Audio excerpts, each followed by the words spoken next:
Simchasi, Al Rosh Simchasi,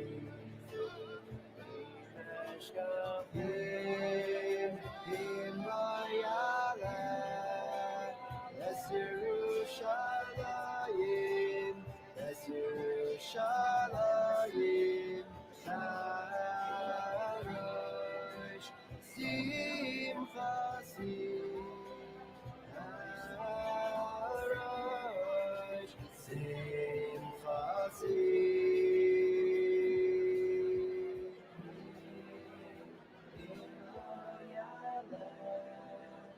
Es Yerushalayim, Es Yerushalayim, Al Rosh Simchasi, Al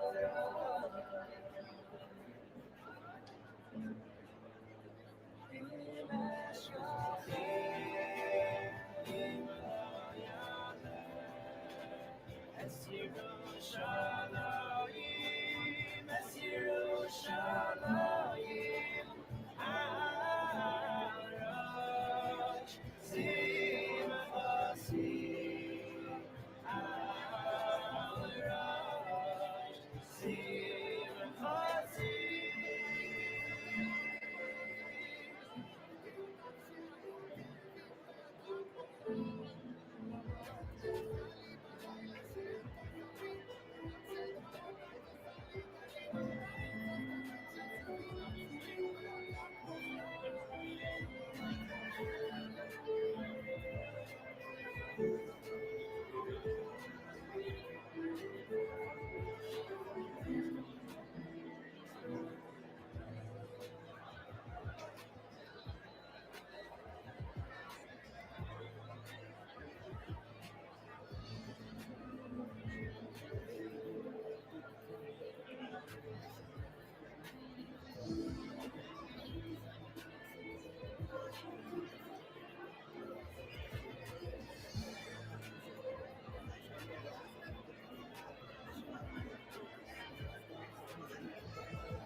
Around the Shabbos table, his parents sit and wait. Who is Gabriel? Why is he so late? A boy who one day drifts away. It's come to this, and now what will say? Getting home before dawn, tired from the night. His parents pain and grudgingly they say, our son, we love you so. Come with us at home. If you won't, then you must break away. Show me the way. Here I am, stumbling in the black. Oh Lord, talk me someday, you know I'll come back.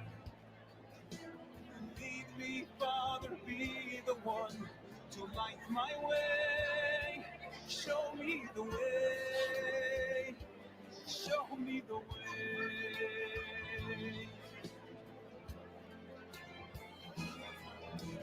Moving with his buddies, money all but spent. Had to take a job to pay the rent. Oh, as time moved along, Seligkeit moved on. Soon he was a shadow known as Jay.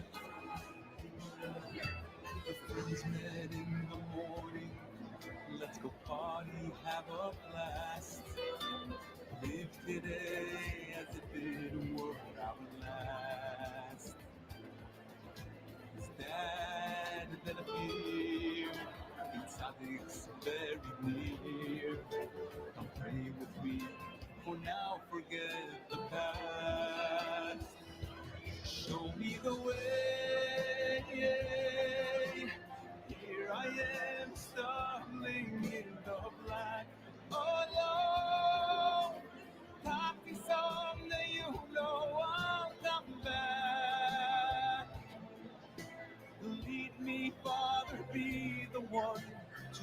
my way. Show me the way. Show me the way.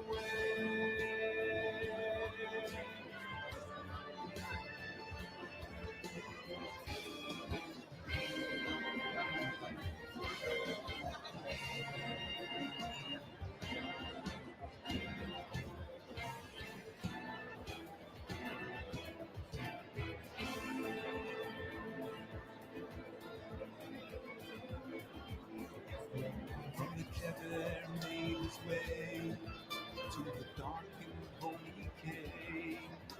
His cell phone rings, the stunned who hears the news. Your friends, Mark and Ray, in an accident today. They both are gone, so thankful you're okay. You knock upon the door while he stands in shock and awe. In tears, Gabrielle told her what went on. Mom and Dad, I've hurt you so. I'm so sorry. His tears flow. Embracing him, they cried out, welcome home. Show me the way. Here I am, stumbling in the black, alone. That is something you know I'll come back. Lead me, Father, be the one to light my way. Show me the way. Please show me the way.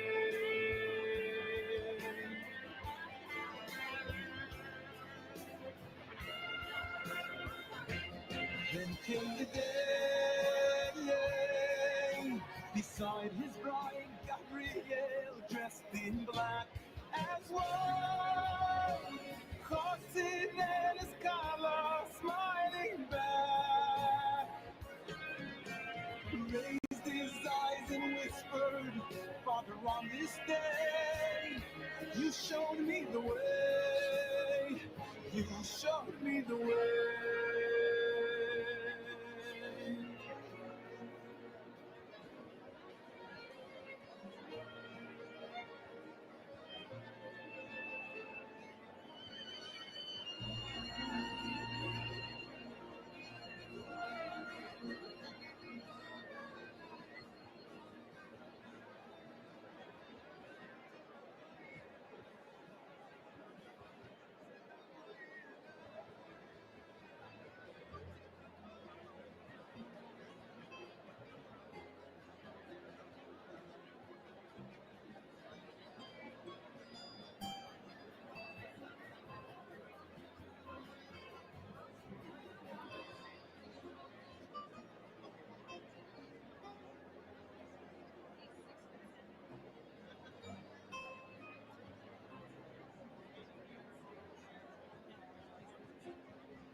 Can we please take our seats?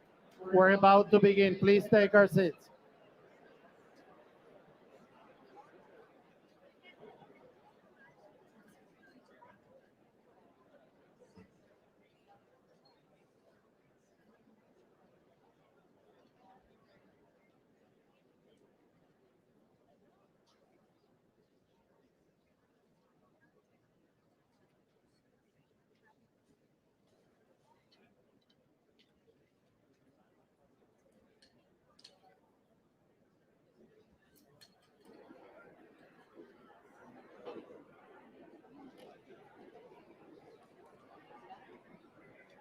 Take your seat.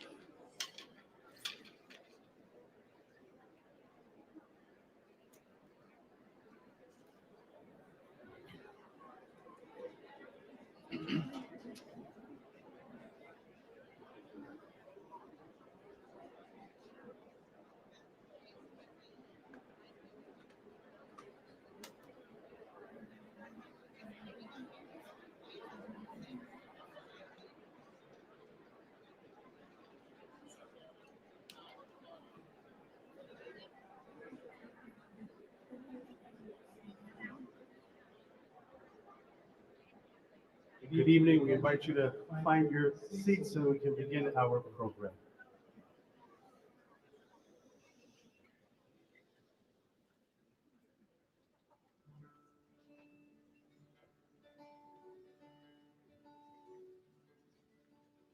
Holod balev apelima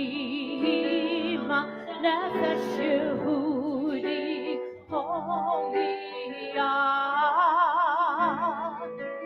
Fatei Mizrach Kadima, Bail Zion Sophia. עוד לא אבדה תקוותנו, התקווה בת שנות 2000.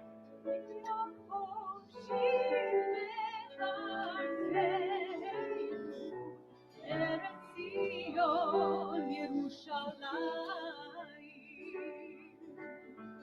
So long as still within the inmost heart, the Jewish spirit sings.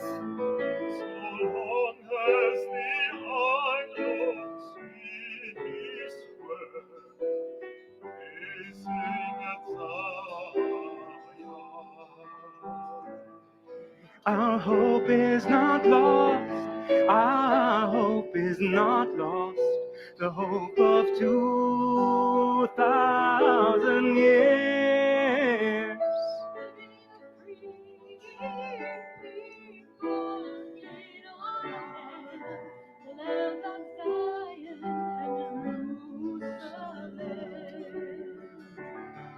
Our hope is not lost, our hope is not lost, the hope of 2,000 years, to be a free people in our land, the land of Zion and Jerusalem.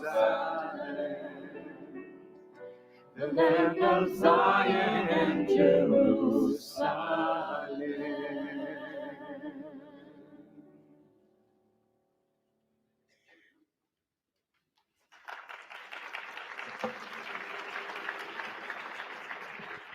Thank you to our cantors for reminding us that there's still hope.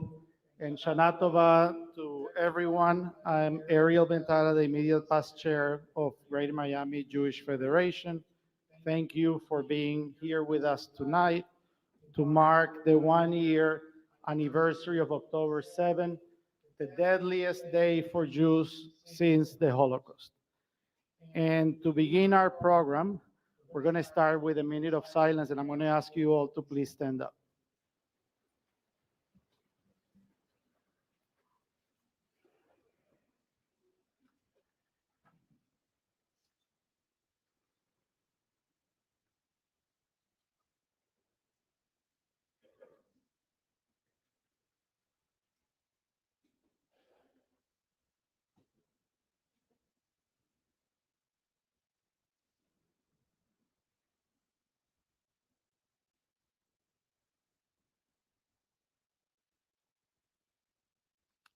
Thank you, but please remain standing as we welcome our Holocaust survivors who would help us light Yorkside candles for the beautiful souls that were lost on October 7 and since that day.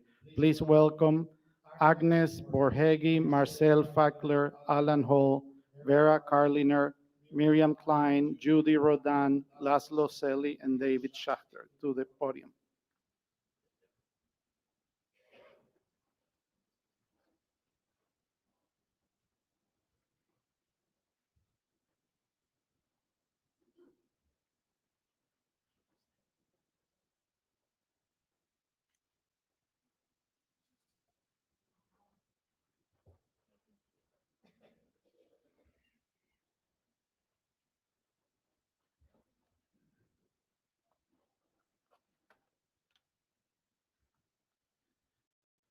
They will be lighting Yorkside candles, one for each of the communities that were devastated by the horror attacks of October 7. We'll begin with Kibbutz Be'eri. Some of us experienced that in November with Derot, with, with Kfar Aza, with Nahal Oz, with Re'im, with Nirim, Magen, Sufa, near Hitzak, near Oz, Kerem Shalom, Ofakim, Ein Hashlosha, Moshav Yehini, Netiv Ha'azara, Holit, and the Supernova Music Festival.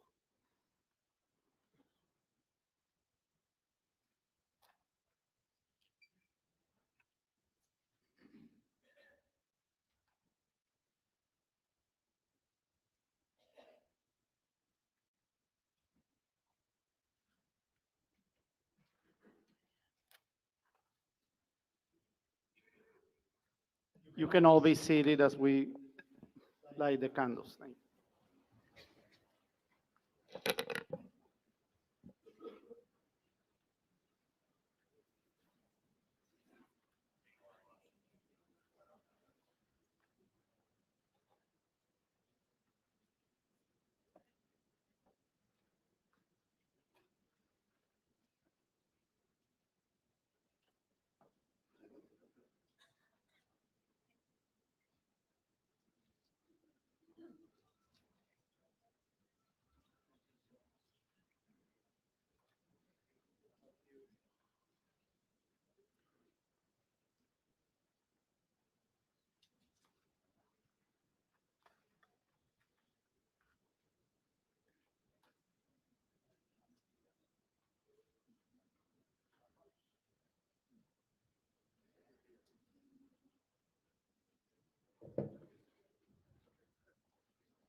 Thank you all, and it's now my pleasure to introduce you to Rabbi Gail Pomerantz, who's hosting us tonight.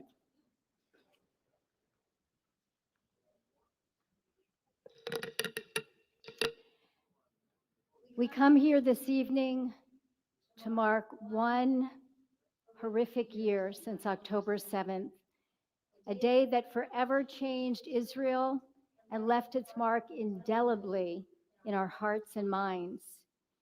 We remember where we were and what we were doing when we heard the news, and that sinking sense of terror and loss.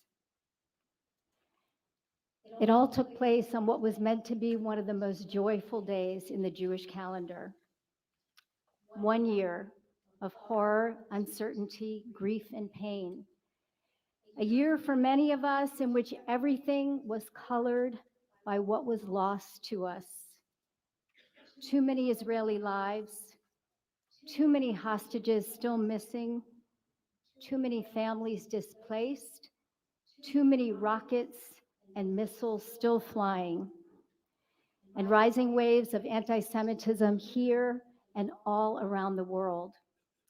As we conclude this first year of mourning, we find ourselves still in the Shiva or Shiva of October, still walking through the valley of the shadow of death.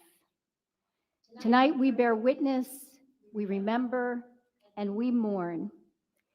In this time together, we comfort each other, we support each other, we pray for comfort and strength, and together we search for hope.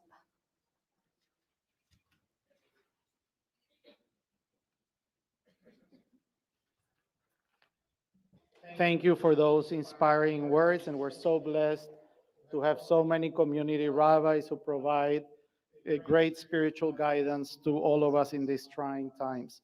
We also want to thank all of our organizers of this event today that support our federation work and together create this beautiful Miami Jewish community. We also recognize many elected officials that came here to share with us these difficult times. And please hold your applause as I name them individually.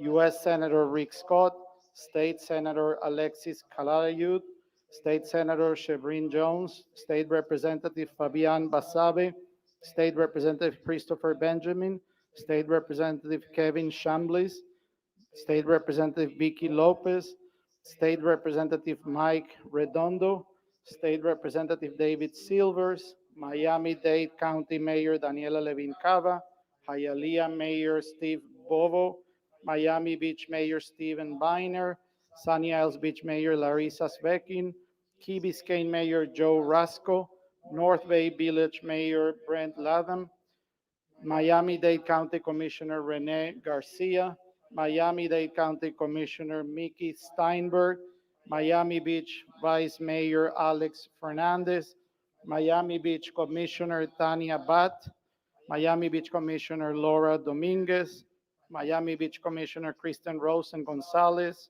North Miami Beach Commissioner Fortuna Smackler, Aventura Commissioner Amit Bloom, Aventura Commissioner Rachel Salzman Friedland, Aventura Commissioner Paul Cruz. We are so blessed to have so many of our elected officials supporting us tonight.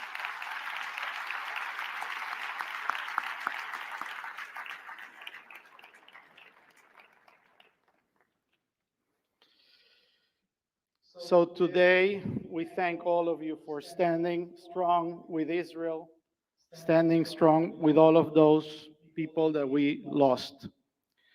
And your leadership of these elected officials and all of us is a great example to this community and to the nation and the world. We are heartbroken and in search for solace. We are reminding ourselves that Israel not only has a right to defend itself, but it has an obligation to defend itself. That's the most sacred obligation of any government, of any people. No other country in the world, no one would have accepted having tens of thousands of militants in their shores claiming that they're going to destroy them, and not only claiming it verbally and in their constitution, but also sending tens of thousands of missiles and invading a country and raping and burning and killing and mutilating bodies and taking hostages. No other country in the world would have allowed that to happen, and Israel has a right and has an obligation to defend itself.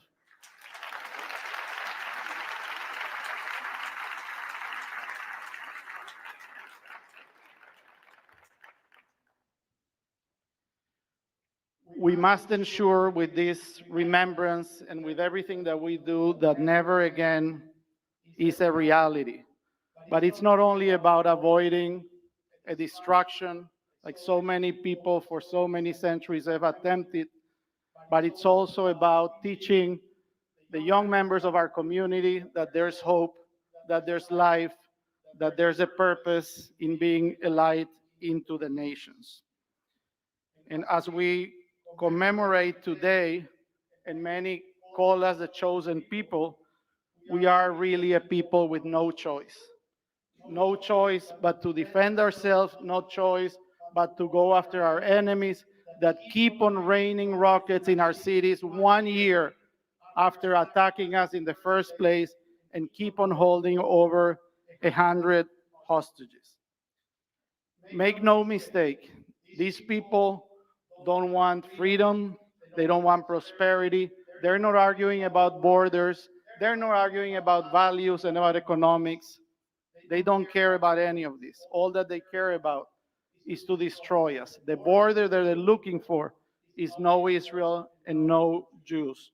These barbaric terrorists want not only to destroy the Jewish people and to destroy Israel, but they actually want to destroy any semblance of Western values and civilization. Iran and its jihadist army are making every effort in the world to destroy our civilization.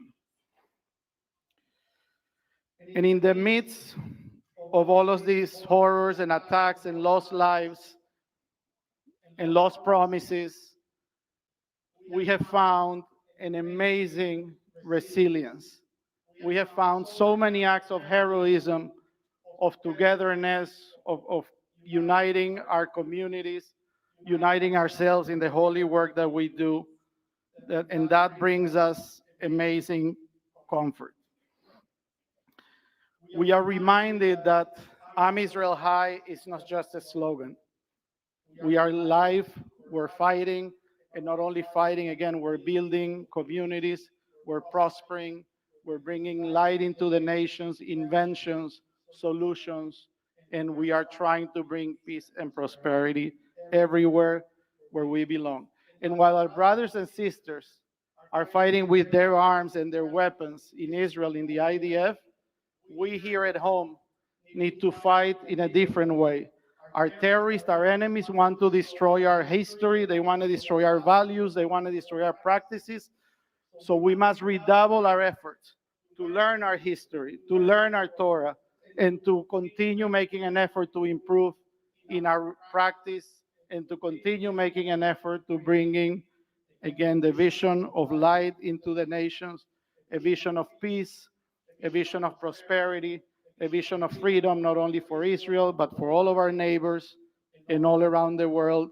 And as the gates of heaven open in a few days for us in Yom Kippur, as our rabbis teach us, let us all pray that this year our cries to heaven, which will be harder and louder than any other year in our memory, that they bring about this promised peace and prosperity, and that we may be able to rejoice and celebrate with the return of our hostages, God willing, next year.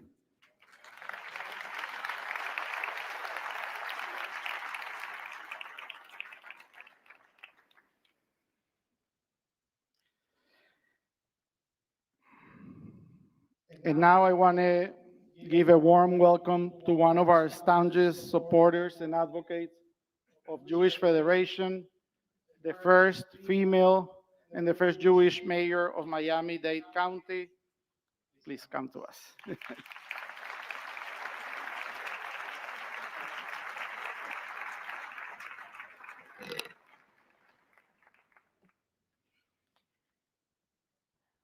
It's so important to be together today.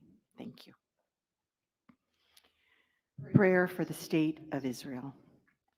Our parent in heaven, rock and redeemer of Israel, bless the state of Israel, that it would be first manifestation of the approach of our redemption. Shield it with your loving kindness, envelop it in your peace, and bestow your light and truth upon its leaders, ministers, and advisors, and grace them with your good counsel. Strengthen the hands of those who defend our holy land. Grant them deliverance and adorn them in a mantle of victory. Ordain peace in the land and grant its inhabitants in eternal happiness. Lead them swiftly and upright to your city Zion and to Jerusalem, the abode of your name, as is written in the Torah. Even if your outcasts are at the ends of the world, from there the Lord your God will gather you. From there God will fetch you. And the Lord your God will bring you to the land that your fathers possessed, and you shall possess it. And God will make you more prosperous and more numerous than your fathers and mothers. Draw our hearts together to revere and venerate your name and to observe all the precepts of your Torah, and send us quickly salvation and universal righteousness, redeeming those who await your deliverance. Manifest yourself in the splendor of your boldness before the eyes of all inhabitants of your world, and may everyone endowed with a soul affirm that the Lord God of Israel is the true sovereign of our world. Amen.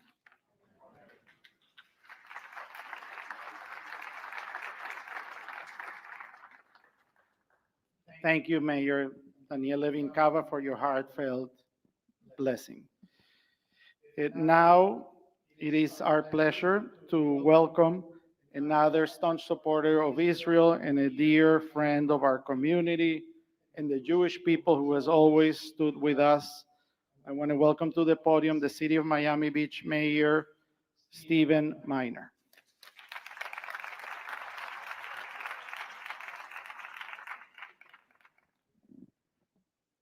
May the one who blessed our forefathers and foremothers bless the soldiers of the Israeli Defense Forces who stand guard over our land and the cities, from the border of Lebanon to the desert of Egypt, and from the Great Sea to the Arava, on land, in the air, and on the sea. May God cause the enemies who rise up against us to be struck down before them. May the blessed Holy One preserve and rescue our soldiers from every trouble and distress, and from every plague and illness. And may God send blessing and success in their every endeavor. May God give our soldiers wisdom, understanding, and insight, as is written in our Torah. Far be it from you to do such a thing, to kill the righteous with the wicked, treating them the same. Far be it from you, should the judge of all the earth not do justice.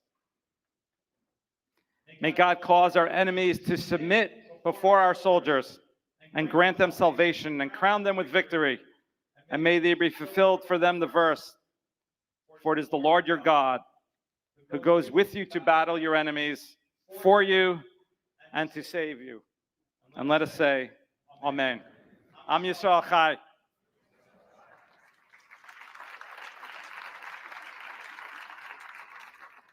Thank you, Mayor Miner. It's unbelievable, but we're the only people that doesn't call on their soldiers to only be brave, but to be righteous and to be wise. And that's obviously our greatest value there. And as we pray, we've been praying for decades for our friends at the IDF. I think this year we all agree that it carries a completely different meaning, as so many are putting their lives at risk and so many have fallen defending our nation. So now I want to thank some people that are guarding us here today and that have been so grateful in helping us stay safe in this event.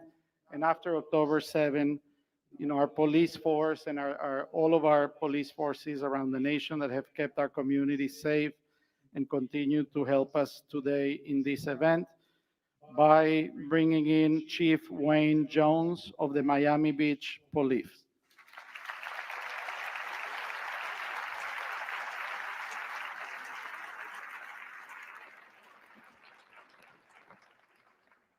Good evening.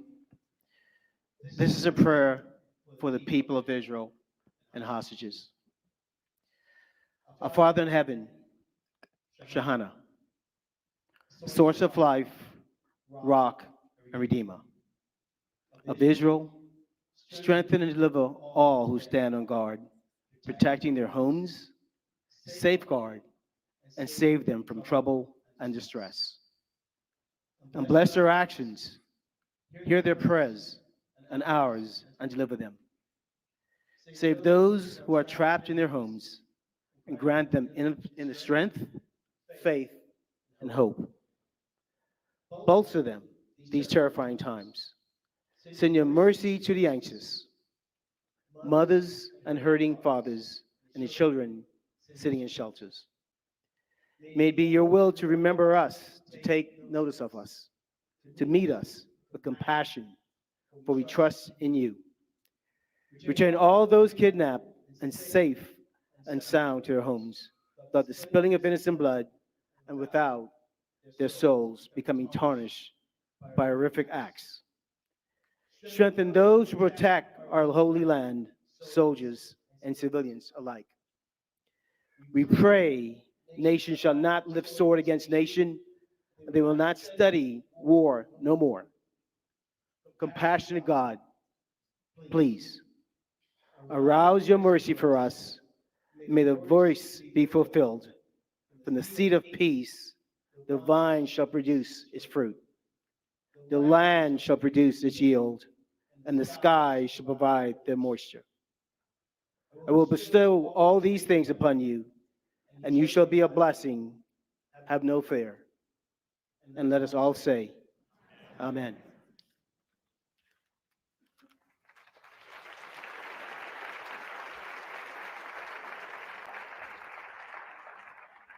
Thank you, Chief Jones. And now we bring back to our podium our great cantors who are going to perform a very special song called Hurricane that was first performed by Eden Golan during the last Eurovision competition. And as you may remember, she faced extreme anti-Semitism, and they actually forced her to change the lyrics of the song as well as the title. The original title of the song was September Rain, October Rain, and we are 1 year after October, and we keep on raining missiles into our country, unfortunately. Thank you, Cantors.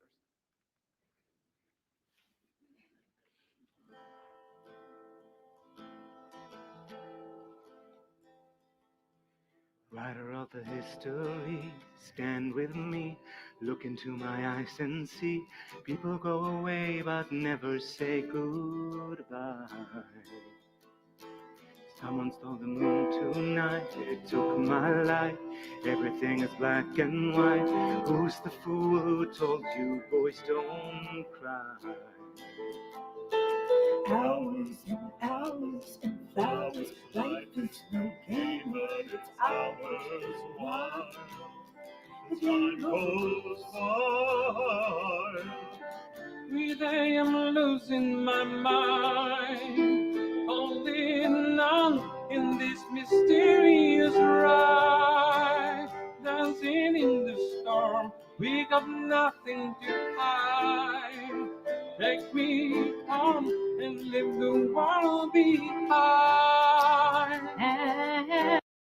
And promise me that never again I'm still wet from this October rain. October rain.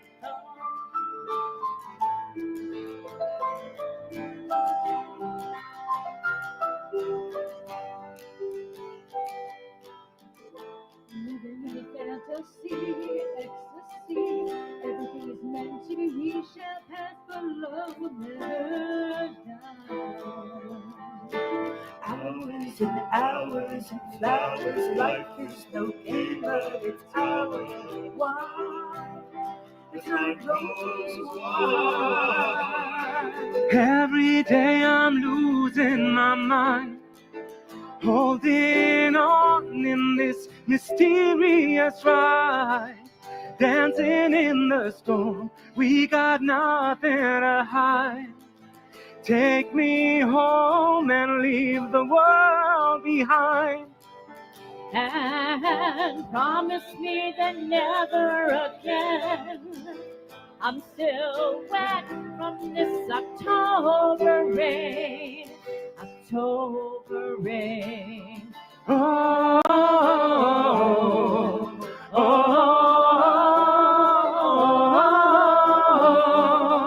oh, October rain. Oh, oh, oh,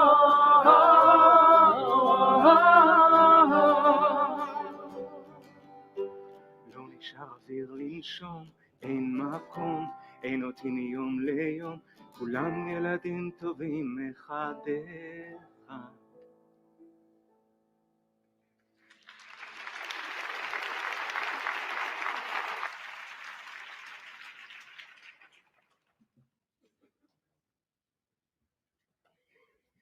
Wow, what a beautiful and touching song. Thank you all. And now we have a great surprise for you. We have our Excellency, the President of Israel, Isaac Herzog, who's also a longtime friend of our community in Miami, joining us by video. Dear sisters and brothers from all around the world, Shalom to all of you from the President's residence in Jerusalem.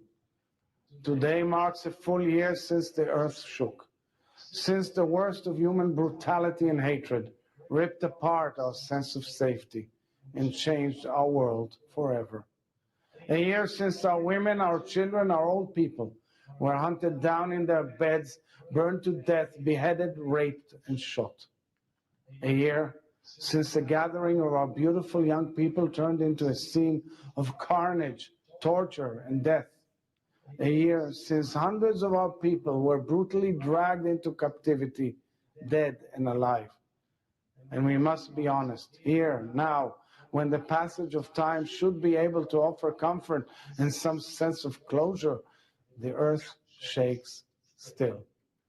Our wounds still cannot fully heal because they are ongoing, because hostages are still being tortured, executed, and dying in captivity, because they and their families are still living in the loss and the terror of October 7th, right at these very moments, because tens of thousands of families still cannot return home.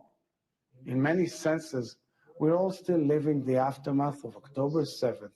It is everywhere in our country. It is also in the anti-Semitism that came charging forward throughout the world in the wake of the war with Hamas. It is in the ongoing threat to the Jewish state by Iran and its terror proxies, who are blinded by hatred and bent on the destruction of our one and only Jewish nation state. It is in the tangible fear, uncertainty, and anxiety about the future. All of these are here with us still. But friends, the divider we can create in time so as to remember still carries so much meaning. This time, 1 year later, is an invitation to come close to the pain and the grief, to look at it with open eyes and open hearts, remembering what we have lost, which reminds us also who we are. We are a people with the power to keep standing up again and again against hatred, to get back on our feet from the ashes of tragedy, to fight and to survive, to heal and to rebuild. And in truth, this year of so much heartbreak and devastation, which has plagued Jew, Muslim, Christian, Druze in my nation, and Jews all over the world and other friends, this year has compelled us to return to the core truths of our peoplehood. It has compelled us to reconnect with one another and to recommit ourselves to the path of self-reflection, collective responsibility, and social justice that are the spiritual legacy of our people. And we really have been there for one another this year in beautiful expressions of love and solidarity. We have not abandoned our deep longing and aspiration for peace with our neighbors. And we hold on to this intention still, even as we insist that we as Jews deserve to feel safe and to be safe, regardless of where on earth we may live. So, my friends, we will emerge from this difficult time and we will overcome the hatred and we will rebuild. with the vital spirit that has defined us, we will come together to recover again and again, and we will rebuild. Inspired by the courage of bravery and the beauty of everyone we lost, we will not stop believing that a better world is possible. I would like to end my words with a prayer and hope in this spirit, that we find strength and receive the blessing of peace. Adonai עוז לעמו ייתן, Adonai יברך את עמו בשלום.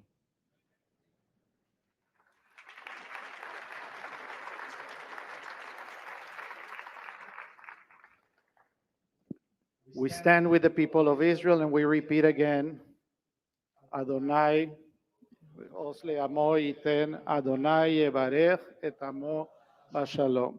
We will have strength, but the strength is only to bring about the peace. And today we're also honored to have our longtime friend and representative of Israel in our shores. Mayor, please come and join us, the Consul General of Israel.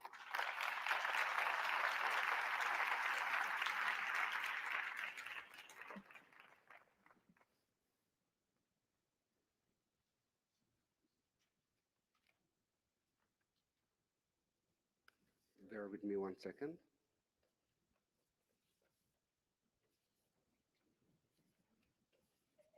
I hope you are patient enough.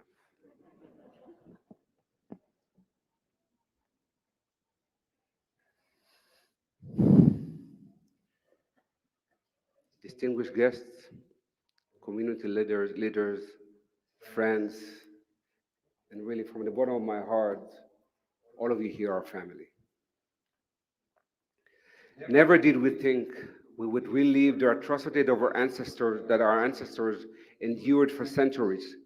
Persecutions, pogroms, discrimination, incitement, mass murders, yet we did.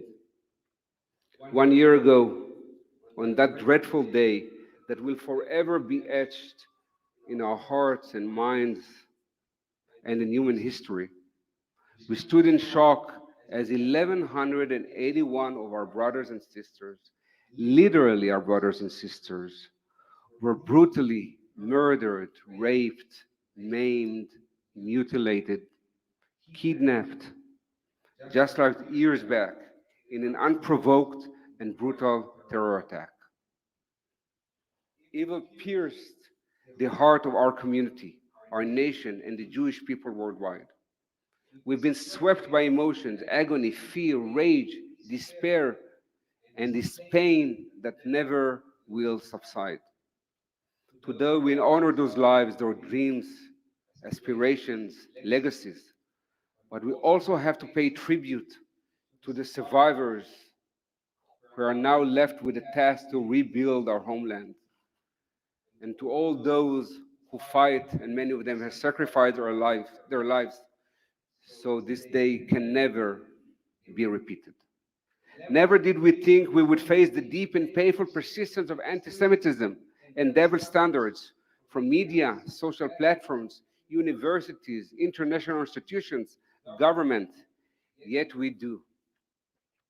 The massacre of October 7th reminded us of the dangers and outcomes of anti-Semitism, a hatred that has haunted our people for generations. This hatred decays our society, and eliminate it can only be possible if we fight it together. Additionally, Israel and Jews worldwide battle diplomatically and politically on world stage against morally decayed and weaponized international institutions and countries that blame us for a war that has been brought on us. We defend our nation's right to protect itself. We have the duty and obligation to protect ourselves, while combating misinformation and distorted narratives on social media and on campuses, which have become breeding grounds for ignorance, arrogance, and lies. Never did we think that the only Jewish state in the world, would 76 years after its establishment, would still be fighting for its mere existence. Yet it does. It's 2024. It's 2024, and our soldiers, our brave heroes of the IDF, are confronting multiple fronts simultaneously. Hamas in Gaza, Hezbollah in Lebanon, the Shia militias from Iraq, the Houthis from Yemen, terror emanating from Jordan and Samaria, and all that while Iran, the head of the snake that finances and orchestrates this whole thing, fires hundreds of missiles, ballistic cruise missiles, at Israel. Never did we think that our brothers and sisters would be kidnapped from their beds, homes, music festivals, only to face torture, imprisonment, and murder. Yet they have. 101 hostages remain in Gaza, suffering torture that we can only imagine, but we don't dare doing that. Today and every day, we commit ourselves to the safe return of every living hostage and the closure of a proper burial for the families of those who've been murdered by Hamas. We will not rest until each and every one of the 101 is back in Israel. Bring them back home now. Bring them back home. And though history echoes in our ears, I am still hopeful and full of belief that the future holds good things for us. For two main reasons. We have the state of Israel, and we have you. We have the support of the United States of America and of the American people. Thank you. Thank you. In this moment, I want to express deep gratitude to the state of Florida, elected officials, there are many of them over here, the Jewish and Israeli communities in Florida, the United States and the American people for their unwavering support of Israel during this war. Your solidarity has been a beacon of hope, strengthening us in our most difficult hour. Israel will pursue anyone who seeks to harm us. Our might and courage go beyond our military power and transcends beyond F-35s and beepers. They lie in our values and spirit, and we will win. And not just because we have the means, but mainly because we have the values, and light always will defeat darkness. Amen. This past year, we have endured profound loss, but also experienced the overwhelming power of solidarity and brotherhood. Our communities have rallied together in unimaginable ways, stood shoulder to shoulder with us, extending hands of support to each other and to Israel. Let this day symbolize our unbreakable resilience and unity. Your efforts have been invaluable. And though we stand here today in mourning, we also stand in defiance of the hatred that seeks to destroy what we hold dear. Let us be proud of this pain and agony, as we are defined by our appreciation of life, respect of faith, inclusivity, tolerance, and dedication to liberty, freedom, and justice. These values are and always will be a part of who we are, and no force in the world, not even pure evil, can silence nor overcome them. And just as we share these values, we also have common enemies, and that includes anyone who burns Israeli and American flags and rejects all that these flags symbolize. We have recommitted. We recommit to honoring the memories of those we lost through action by creating a world where tolerance, peace, and justice triumph over hatred and division. We recommit to the security of the state of Israel and of the Jewish people. We recommit to denouncing double standards, promoting moral clarity, and fighting for our shared values. May the memories of those lost forever be a blessing. May the hostages come home, our soldiers return safely, and our communities be rebuilt. Today, as we stand together in grief, we also stand with hope, strength, and pride. Adonai oz le'amo yiten, Adonai yevarech et amo v'shalom. God bless the United States of America. God bless Israel. God bless you all. Am Israel Chai!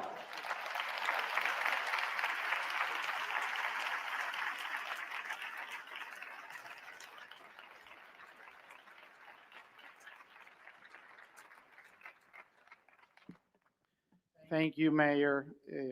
Very, very inspiring. A little bit of light can overcome a lot of darkness. Thank you. And now we bring to the podium another amazing and staunch supporter of Israel and of our community. Senator, please come and join us.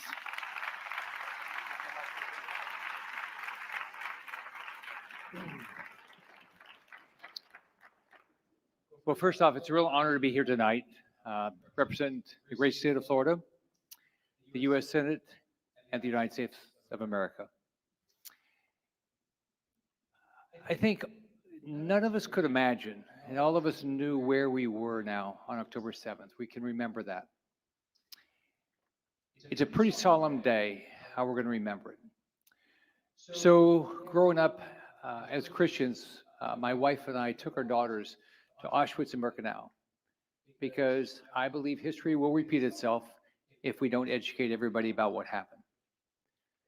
Never in my lifetime would we ever have imagined October 7th.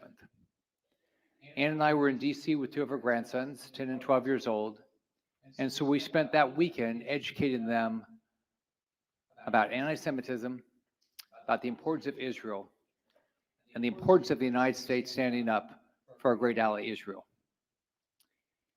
As a U.S. Senator, I had the opportunity to try to, be supportive of Israel and try to constantly stand against anti-Semitism.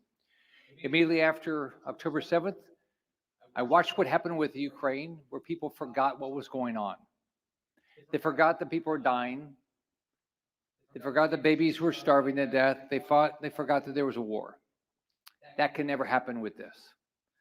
So we put together pictures of all the hostages. We sent around to all House members and all Senate members. Then every day since then, we put out some information every day about a hostage. You can't imagine this happening to your family. I went back to Kfar Aza, which I went to with my wife in 2019, where babies were murdered, girls were raped, families were burnt alive, and there were survivors. Went to the music festival and talked to hostage families and people that lost their loved ones. You just can't imagine this happening. It's very important that America stands with Israel.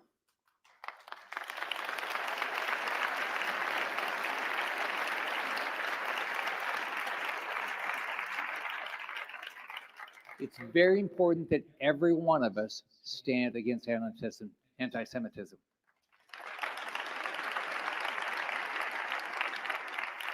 I believe we're in an opportunity. We get to watch what a great country does to defend their freedom, their people, and we get to decide what type of country are we. Are we going to be a country that supports our ally Israel? Or are we going to bow down to terrorists? Are we going to be a country that gets intimidated by people that are anti-Semitic? Are we, every one of us, going to stand up against anti-Semitism? Are we as a country going to hold universities and colleges accountable when they allow anti-Semitic events on their campuses?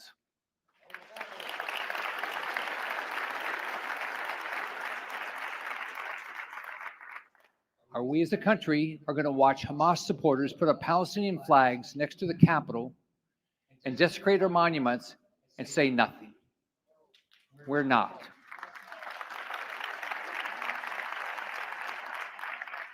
We are going to be the country that supports Israel, stops anti-Semitism, protects our students, and tells the world that this is a fight for all of us.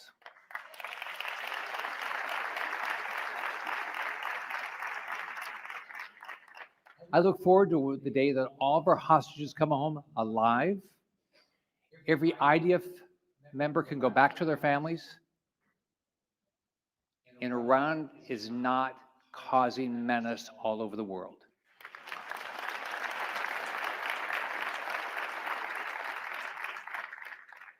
Thank you for the opportunity to be here. And my role as a U.S. Senator, if there's anything I can do to support Israel, fight anti-Semitism, please let me know. Have a great evening. Bye-bye.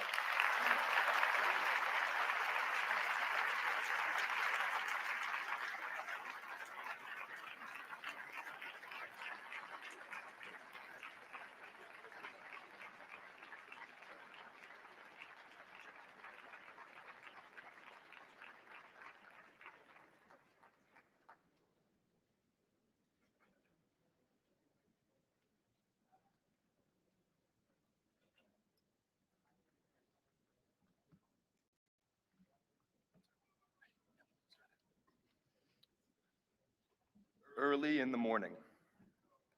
Early in the morning, we have set off. We have set off, quiet and in shock.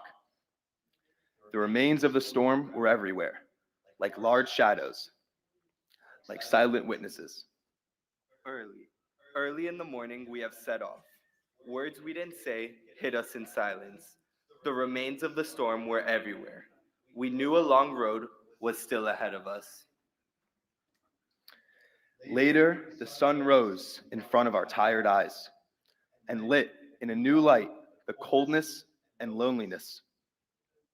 And all that was there could see a few small, warm signs of friendship. Later, we walked together across the rising sun that lit the world of each person in a new light. We promised ourselves to relearn from the start what is the meaning of good or bad, unholy or blessed. Early in the morning, we have set off. We have faced the cold wind. The remains of the storm were everywhere, like a burning mark, like a dire shout. Later, the sun rose on our resting brothers and lit in a new light our exposed injuries. And bit by bit, we learned again to notice the amazing power of life. Later, the sun rose in softness and mercy and lit in a new light the horror and the hope. And all were there sought comfort in grace and devotion, forgiveness and love. Thank you.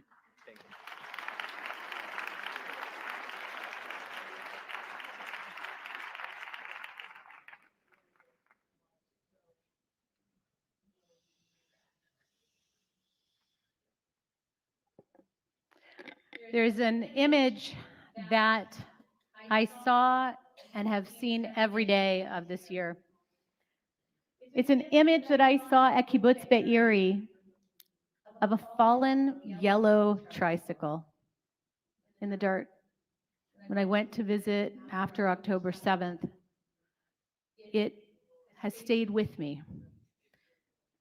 The loss of innocence, the horrific loss of life, of course, not only at Kibbutz Be'eri, but in so many other places on October 7th. I'm Rabbi Judith Siegel. I am currently serving as the president of the Rabbinic Association of Greater Miami, and I'm honored to be with you tonight to frame why we are here together. On October 7th, the Jewish people faced a profound tragedy, the likes of which I never thought we would see in my lifetime. Did you? I've learned from our Holocaust survivors. I've learned that we should always remember, never forget, and stand up for ourselves and others. And I teach that to the next generation. I never imagined what we saw on that day. It will remain etched in our collective memory for generations. The violent loss of so many of our Israeli brothers, sisters, cousins, friends, and the ongoing pain of those still held captive in Gaza has weighed on all of our minds and in all of our hearts every day. In moments like these, we are called on not only to mourn, but also to remember, to pray, and most importantly, to draw strength from one another, as we are doing here tonight. In the Torah, we find many powerful reminders of resilience of the Jewish people, but one I wanted to bring to mind for us tonight. In Parashat Hayei Sarah, after Sarah, the matriarch of the Jewish people, passes away, the Torah tells us, V'yavo Avraham lispot l'Sarah v'livkota. And Abraham came to mourn for Sarah and to weep for her. Abraham, in his grief, shows us the importance of giving space for our sorrow, which we've had to do throughout this entire year and still have to do. To recognize the depth of the sorrow, the loss, and to honor the lives of those who perished. But immediately after, Abraham moves forward with strength and determination, securing a burial place for Sarah and continuing the journey, laying the foundation for future generations of our people. In this, we see a reflection of the dual call that is placed on all of us to weep for our fallen, to truly feel this horrendous loss, and to persevere, to rebuild with unwavering faith. We cannot fully grasp the pain of this loss yet, I don't think, even a year later.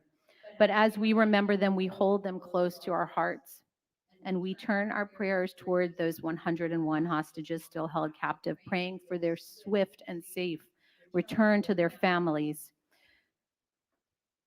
May God, who hears the cries of the brokenhearted, bring them home safely and grant them all peace. And yet, amid the darkness, we do look to the future. Our history teaches that from the ashes of destruction, we can and we will rebuild, as we have so many times before.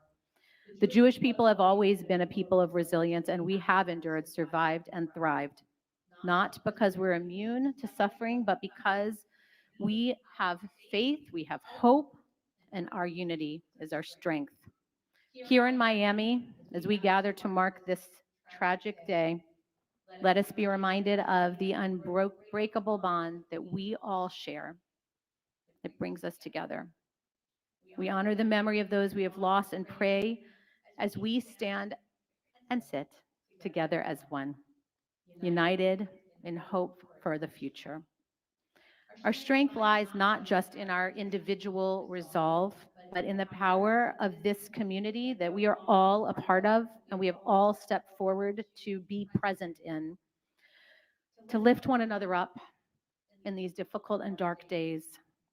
May we continue to draw strength from one another, from our faith and our incredible, strong community, from our incredible neighbors, our police officers, our elected officials, our consul general, our clergy, our lay leaders, leaders of the Jewish Federation.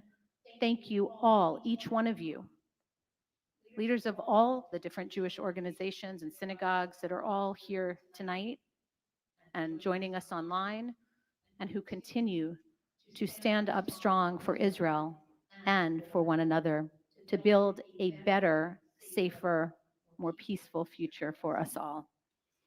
And so let us say tonight the words that we say each time we end a book of Torah.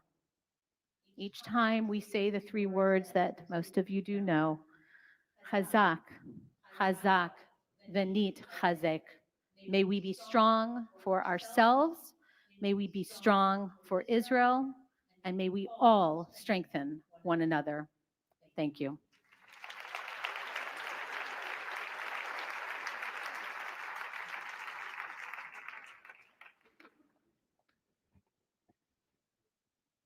My name is Amir Chayun, and I'm honored to serve as the chair of the Israeli division of the Greater Miami Jewish Federation. It is hard to believe that a year has passed since October 7, a day that will forever be etched in our hearts and minds as Jews and supporters of the State of Israel. Like many of you, I started hearing the news of what was unfolding in Israel just past midnight that Friday night. Being here in Miami, so far away from my family, friends, and beloved country, was incredibly challenging.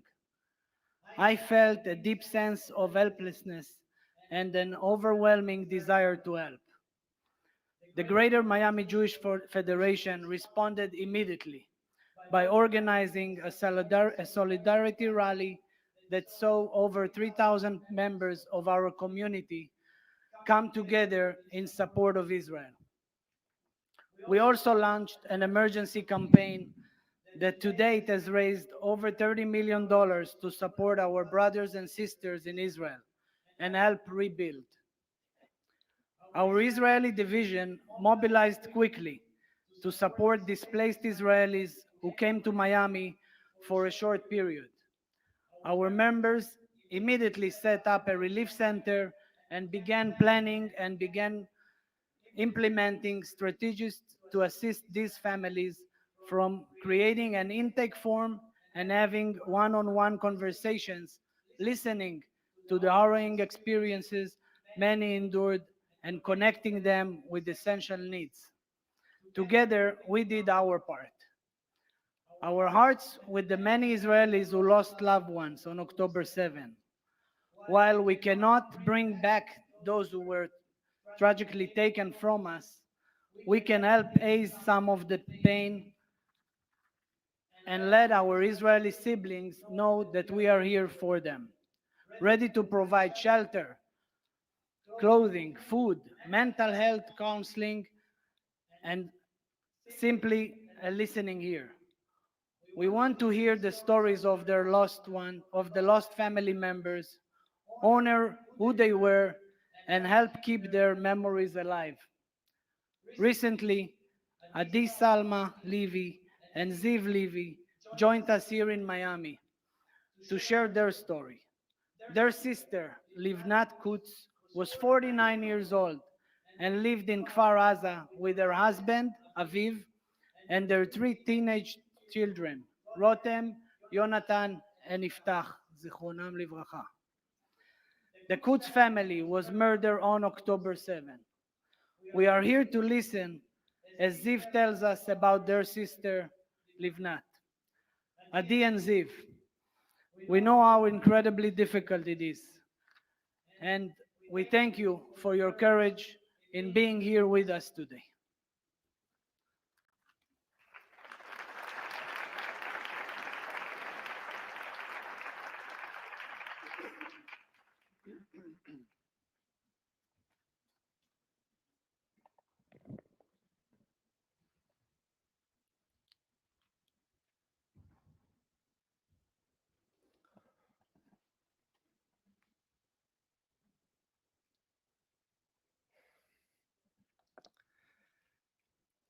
Good evening, and thank you so much for having me here tonight. My name is Ziv Levy. I'm 46 years old. I live in Gan Yavne, married to Miri, and father of three charming children, Aviv, Idan, and Shachar.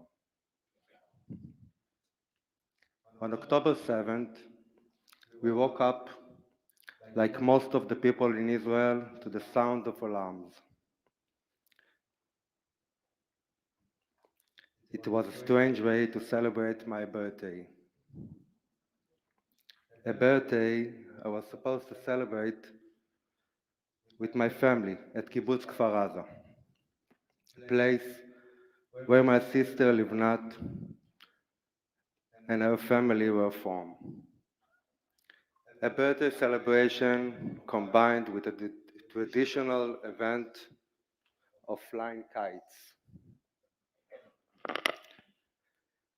Instead, we huddled in the safe room and waited for the moment we could go out and continue our routine, thinking it was another round of rockets.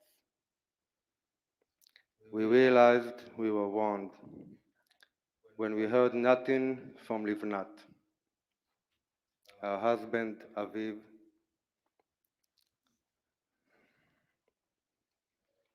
and their children Rotem, Yonatan, and Iftach, our beloved family.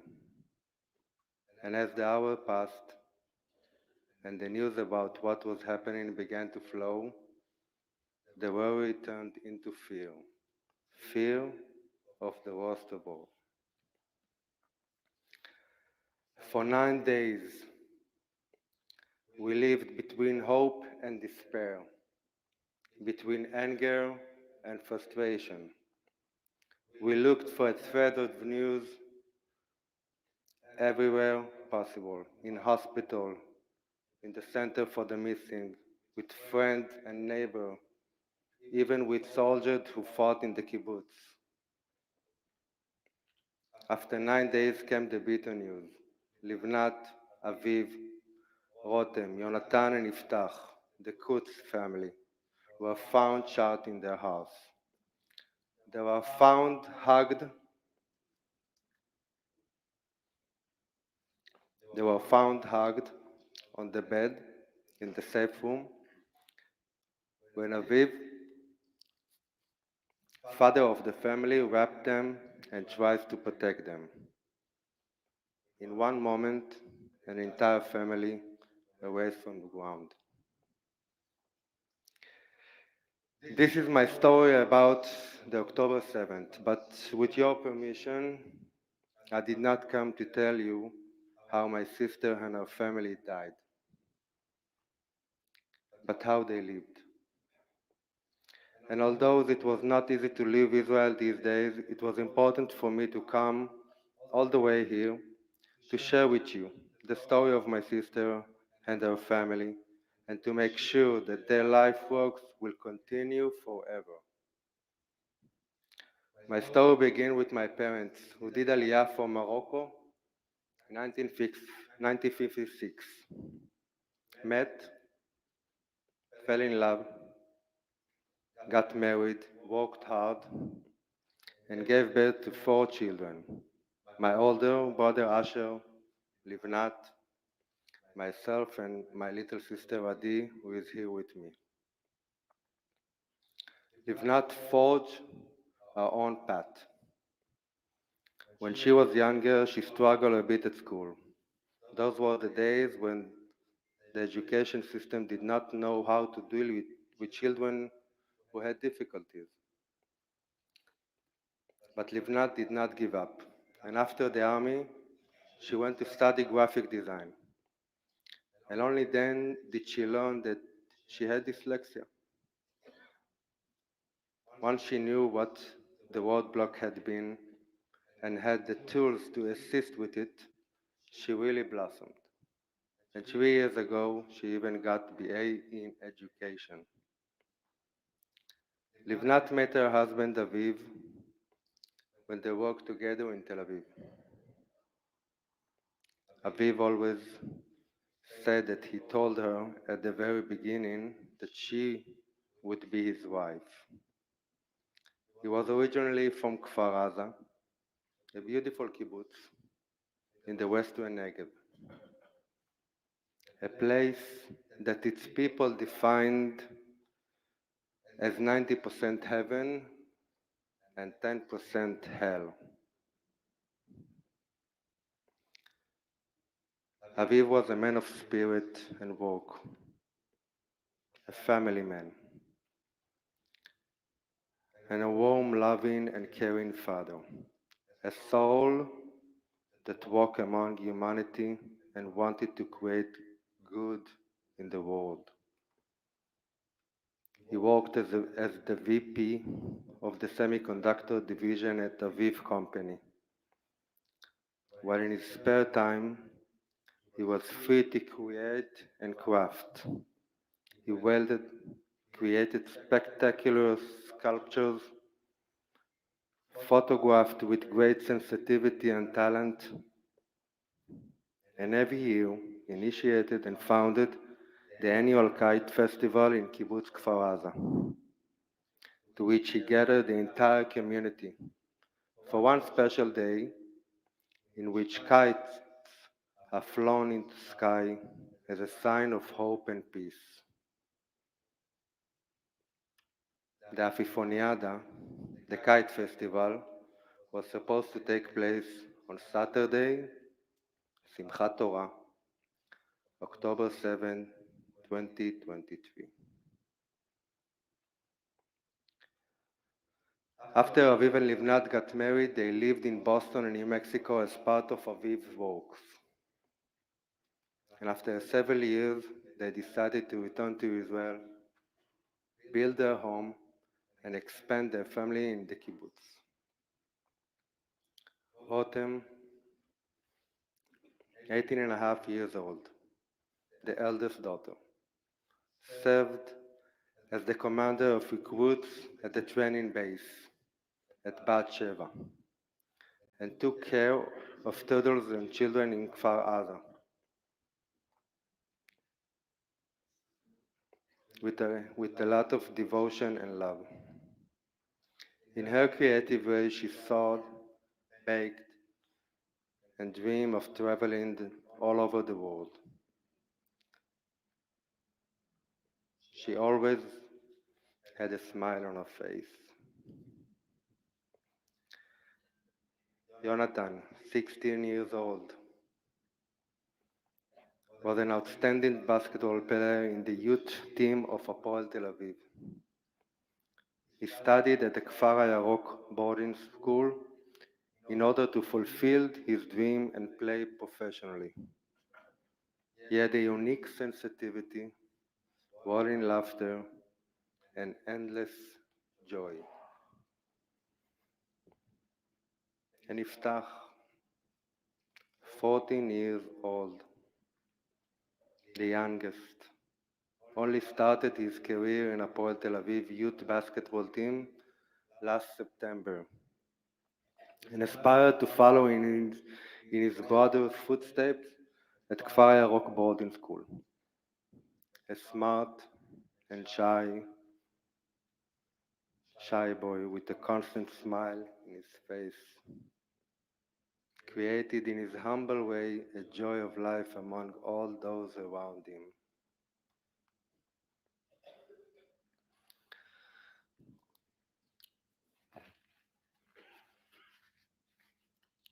Thank you. Livnat,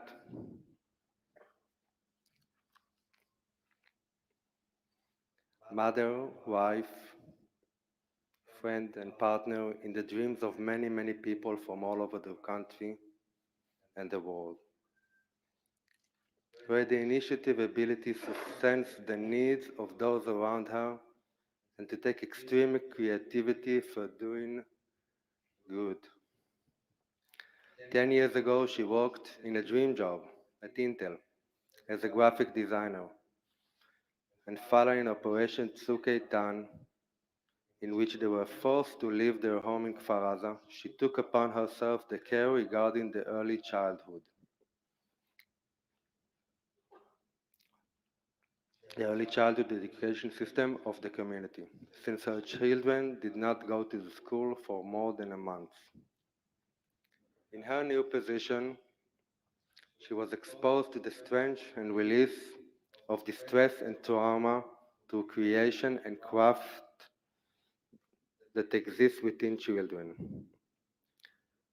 They would build rockets and tanks at carpentry tables and express emotions such as fear, distress, and anxiety through mud.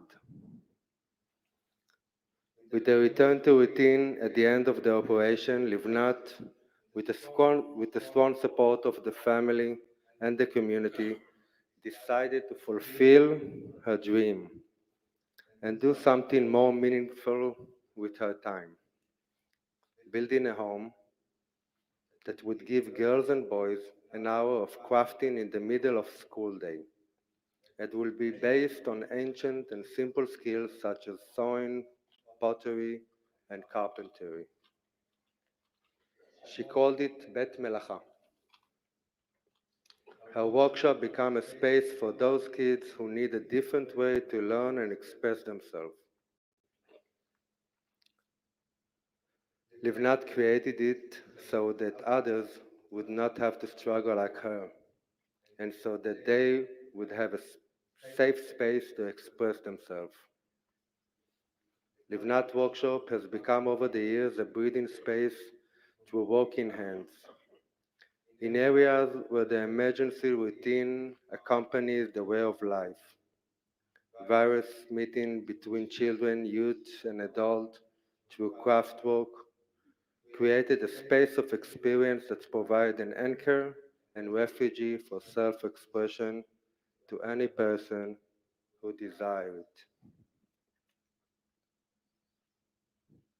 In addition of remembering my family, I'm also here to say thank you to all of you who have donated so generously to the Greater Miami Jewish Federation, who founded the Jewish Agency for Israel. The Jewish Agency was one of the first organizations to assist and support the workshop that Livnat built. It helped her raise funds for the management of the social business she founded. The workshop has become a central institution in the healing of the residents of the Sha'ar HaNegev region. We have been told that Livnat used to give people the code to enter, and they would come in the middle of the night to work with clay, paint, and create. When Kibbutz Kfar Aza moved to Shfaim after October 7, Livnat colleagues decided to also move the workshop to the new location. The Jewish Agency was among the first to support the new workshop in Shfaim and purchased ceramic kiln. Like thousands of families that the Jewish Agency has supported since October 7, my family also felt the embrace of the Jewish community from around the world. Thank you. The last time we got together as a whole family was one day before Sukkot, a week before October 7. We realized that Livnat's birthday was that month. Livnat had been born during the Yom Kippur War. And on October 25, she was supposed to celebrate her 50th birthday. When we asked her what she wanted, she said that instead of gift, she wanted everyone to donate 1 hour of their time.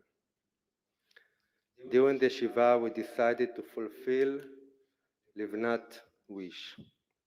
It is an initiative where we called on people to donate 1 hour of their time to volunteer on October 25th. Doesn't matter what it was. It could be picking fruit, baking for soldiers, offering a free yoga class. 1 hour to do good to others.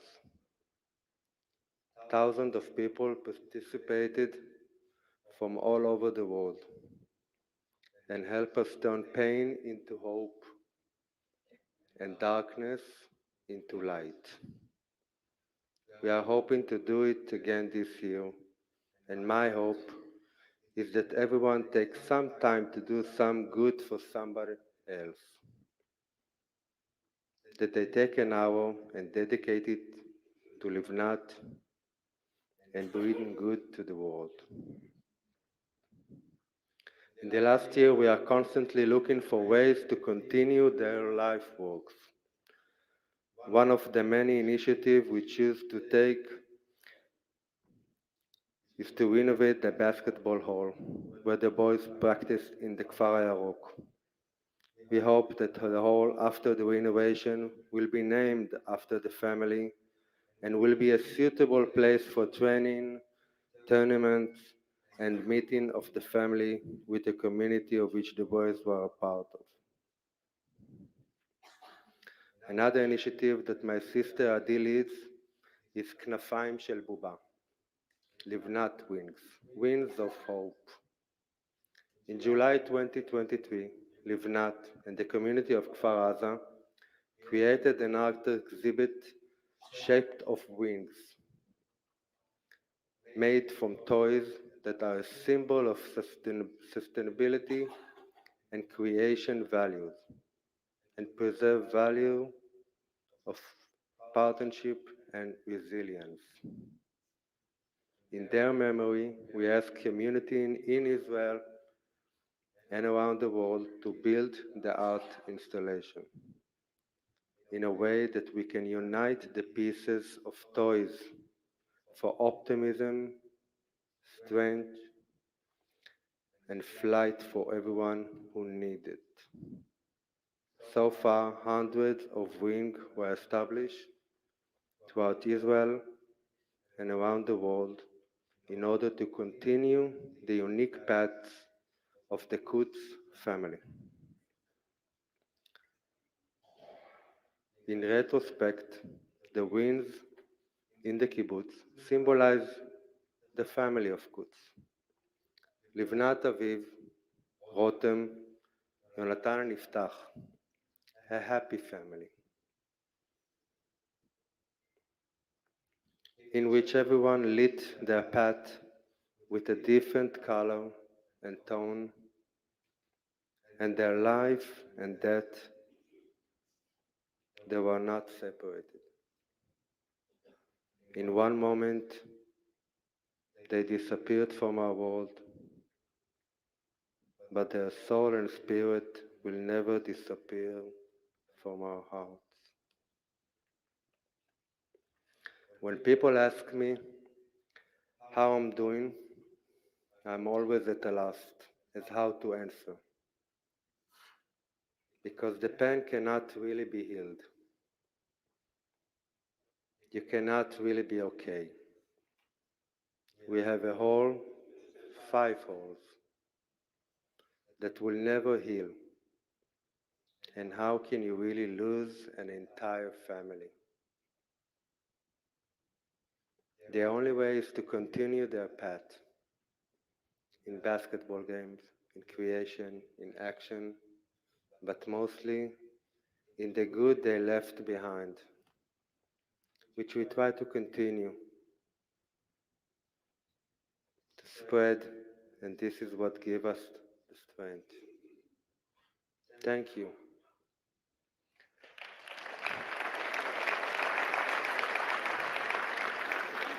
Thank you.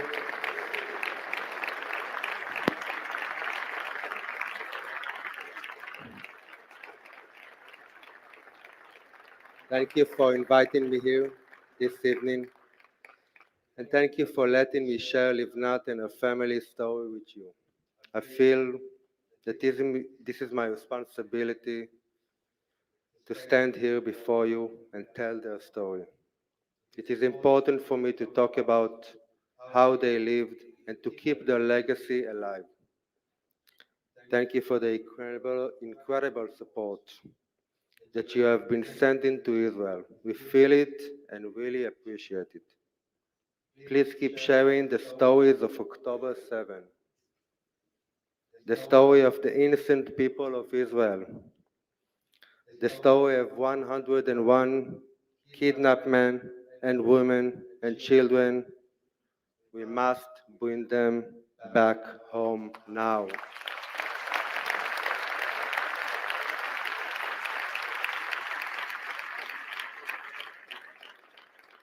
And the story of my sister Livnat and the Kutz family. Thank you.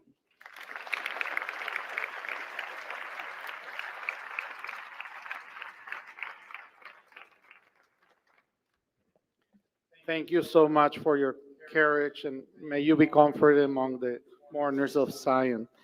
And now we're going to bring to the podium Noah Mula, who's a local IDF reservist who was on vacation and on October 7 returned very quickly to Israel to serve our country. Please join us.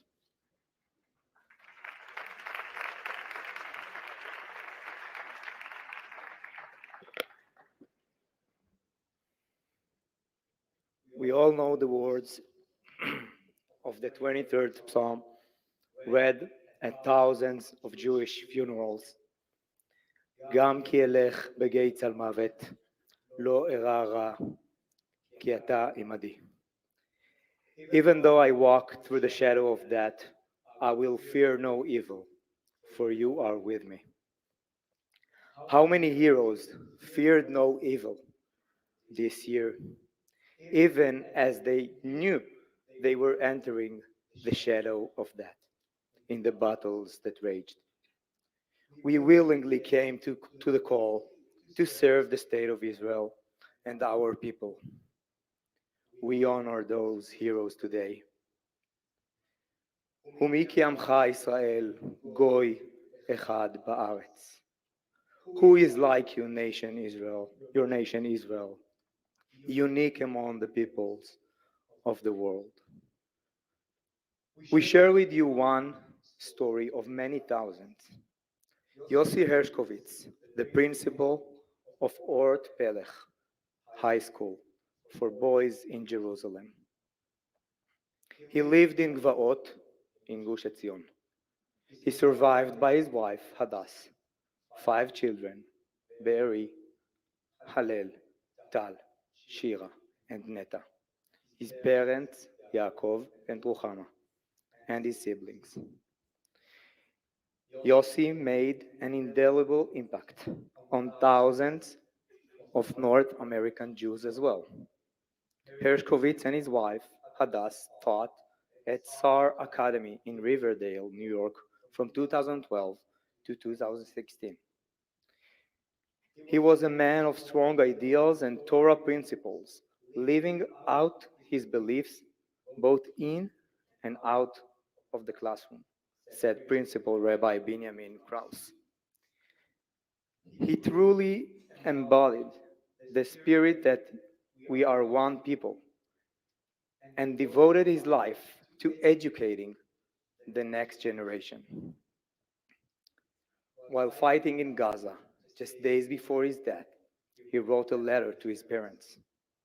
He wrote, "You raised me to give without receiving, and not out of habit, and thank God I am privileged to be part of an incredible nation, of incredible people who give from all their soul to the nation."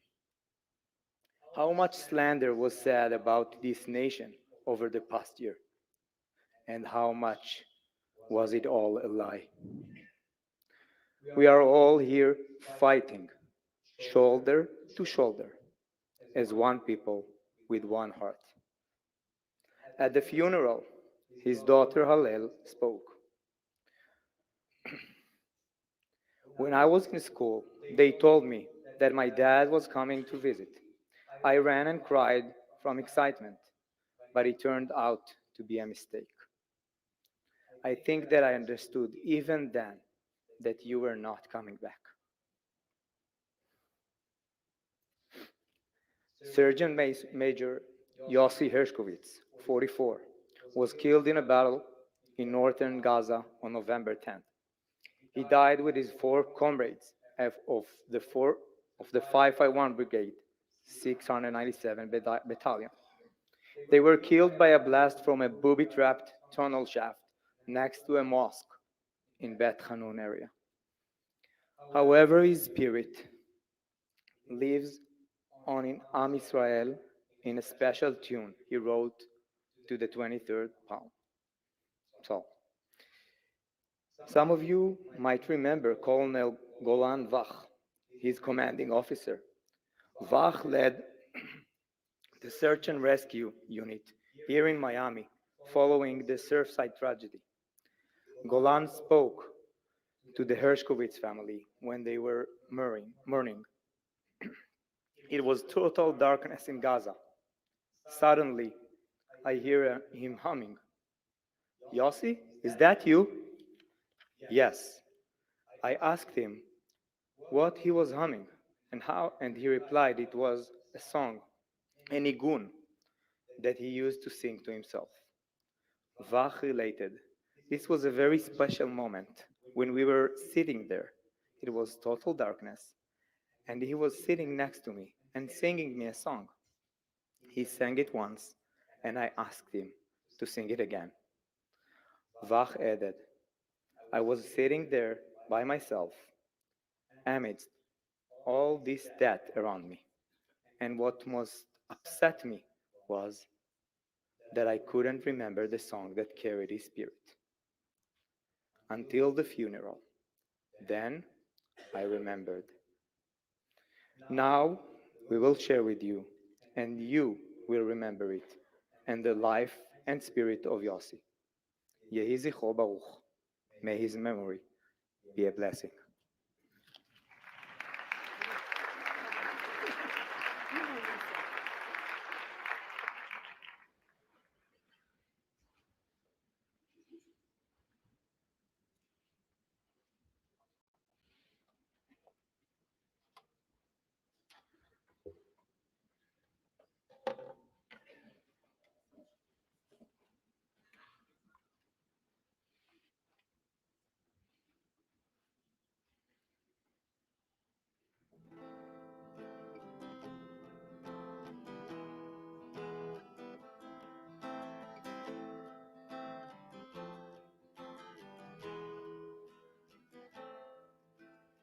גם כי אלך בקיצר מוות לא ירא, כי אתה עמדי. גם כי אלך בקיצר מוות לא ירא, כי אתה עמדי.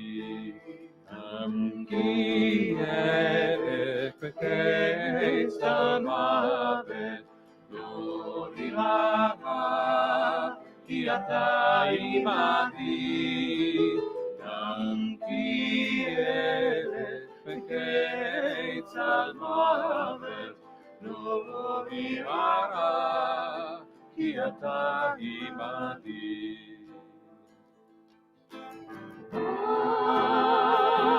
טוב וחסד ירדפוני כל ימי חיי, ושבתי בבית אדוני לאורך לאורך ימים. טוב וחסד ירדפוני כל ימי חיי, ושבתי בבית אדוני לאורך אורך ימים.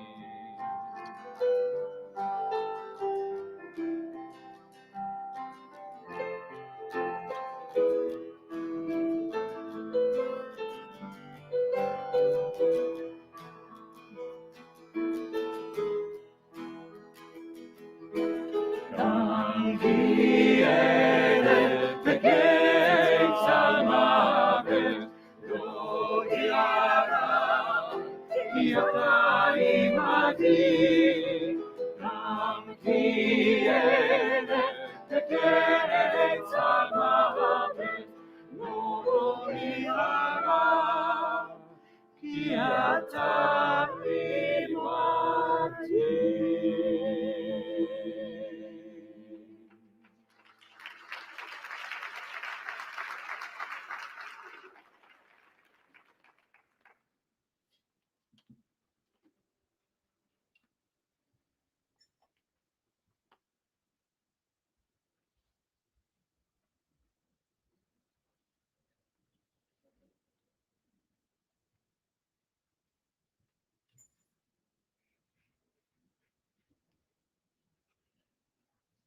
Sophim, please join us.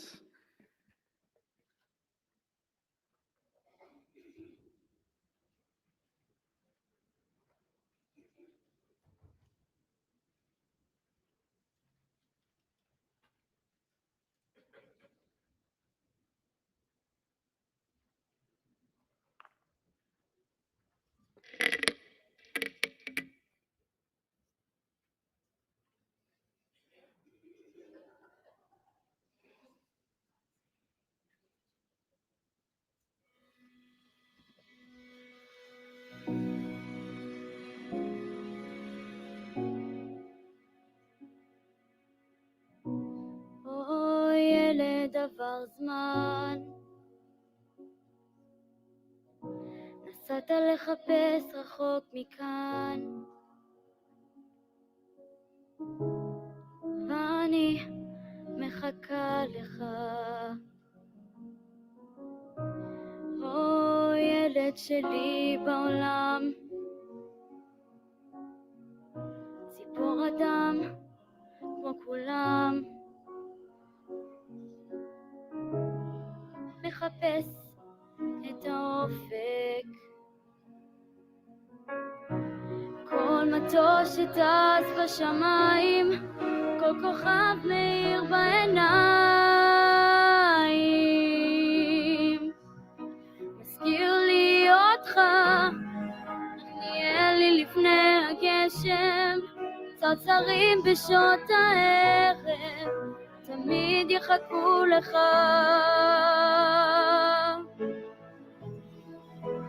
תמיד יחכו לך.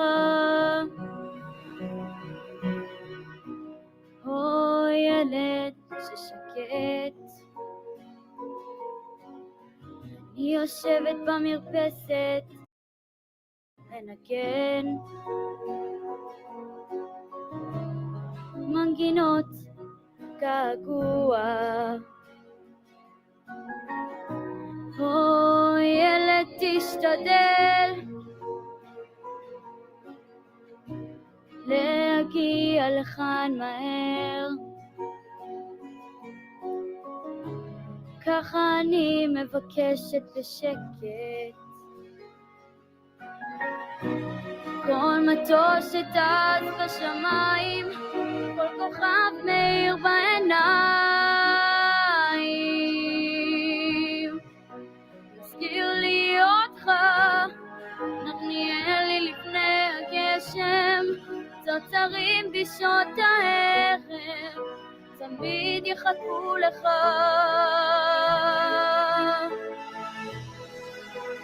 תמיד יחכו לך, תמיד, תמיד יחכו לך, תמיד, תמיד יחכו לך.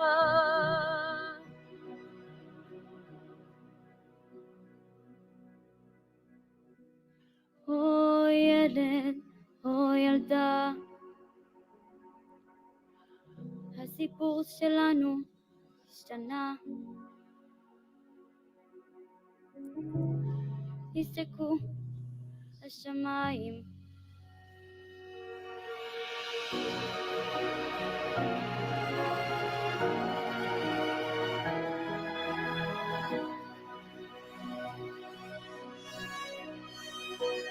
תזכיר לי אותך, נרניאל לי לפני הגשם, צרצרים בשעות הערב, תמיד יחכו לך,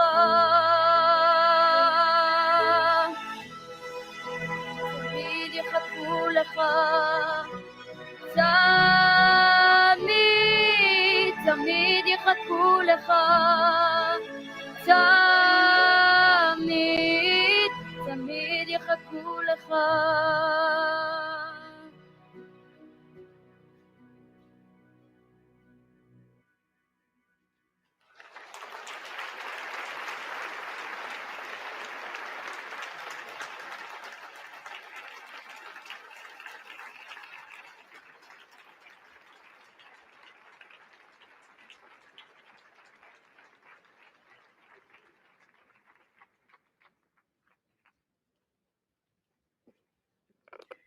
Can I ask everybody to stand?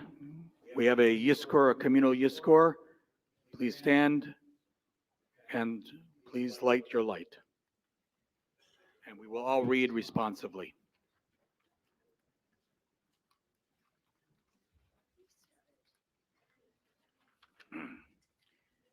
May the people of Israel remember the innocent souls of its sons and daughters, faithful and brave, people of labor and peace, victims of the massacre on the Black Shabbat of 5784.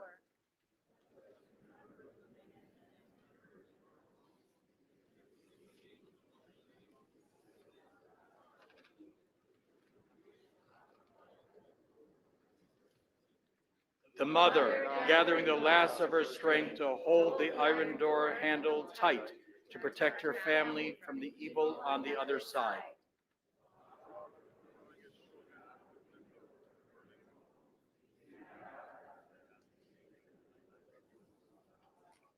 The friends, fleeing murderers through the fields, but finding no refuge.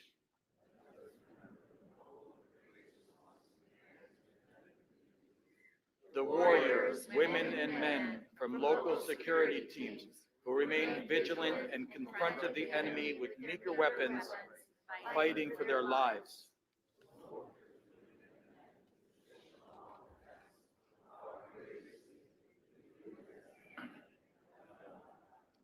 Those serving in the search and rescue forces, the Israel Security Agency, the Israel Police, and the Israel Defense Forces, who hastened from all over the country to help their brethren under attack and were cut down in the killing fields.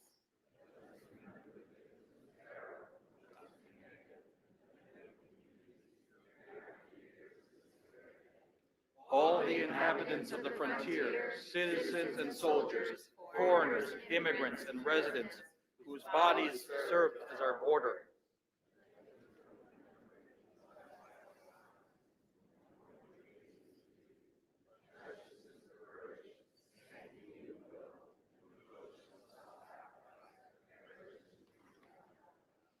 May those who fell on that black Shabbat be bound up in the hearts of Israel for all the generations to come.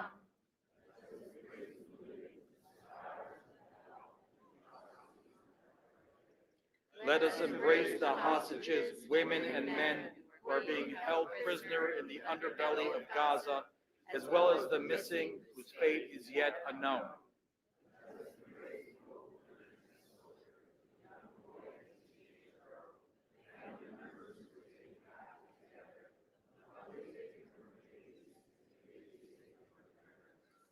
Behold, their eyes are looking upon us, so let us not remain silent until they are returned home.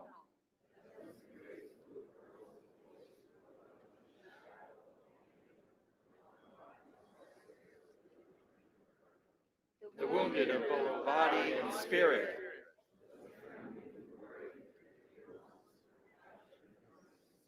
the orphans, the widows and widowers, and all the bereaved.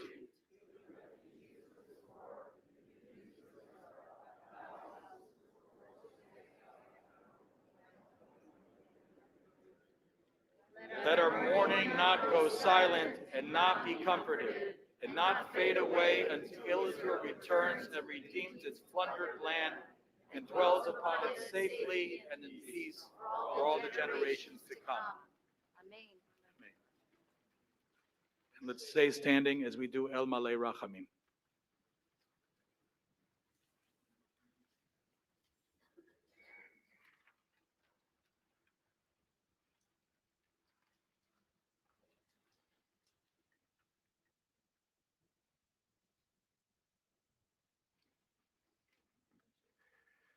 אל מלא רחמים, שוכן במרומים, המצא מנוחה נכונה תחת כנפי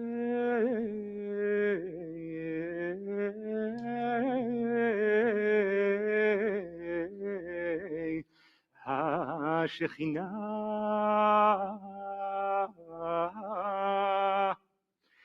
במעלות קדושים טהורים וגיבורים כזוהר הרקיע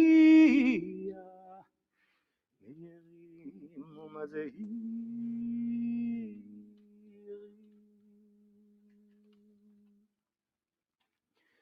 לנשמות הקדושים אזרחי ישראל, אנשים, נשים וטף,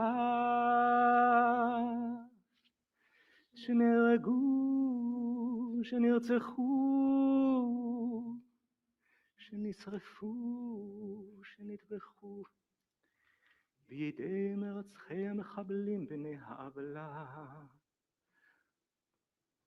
בהתקפה אכזרית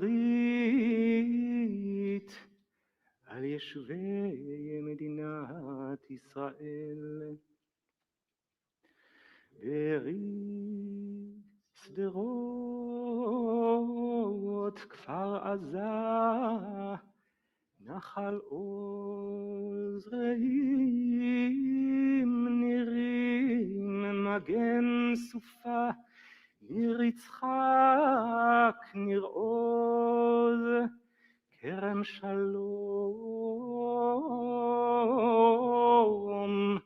אופקים, הן השלושה, מושב יכיני, נתיב העשרה, חולית, פסטיבל נובה.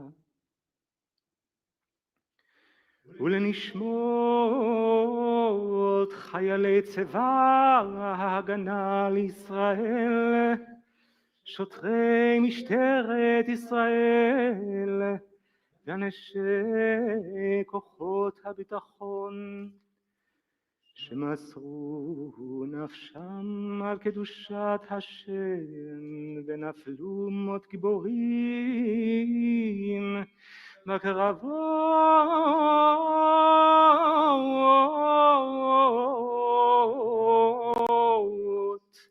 על הגנת העם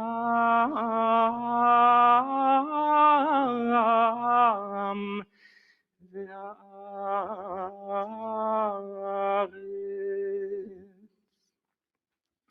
בעבור שאנו מתפללים לעילוי נשמותיהם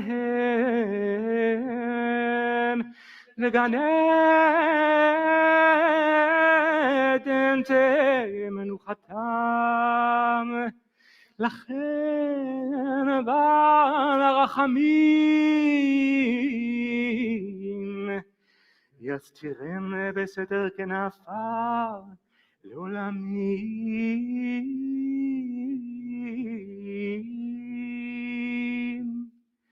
ויצרור בצרור חיים את נשמותיהם.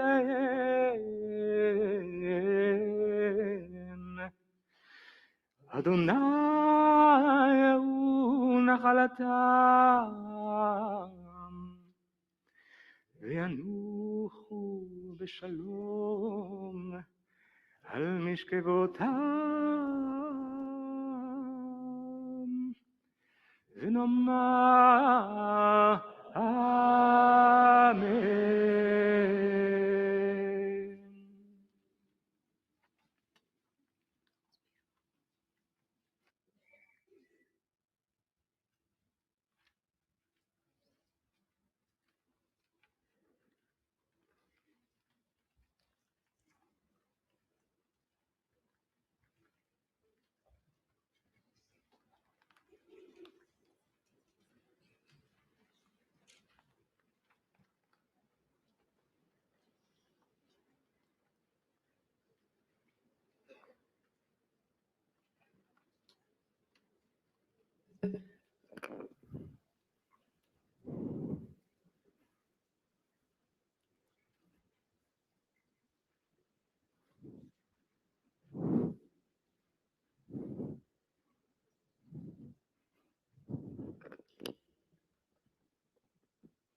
Good evening. I'm Scott Kaufman, and I'm proud to be serving as the President and CEO of the Greater Miami Jewish Federation. Hazak, Hazak, V'nik Hazak.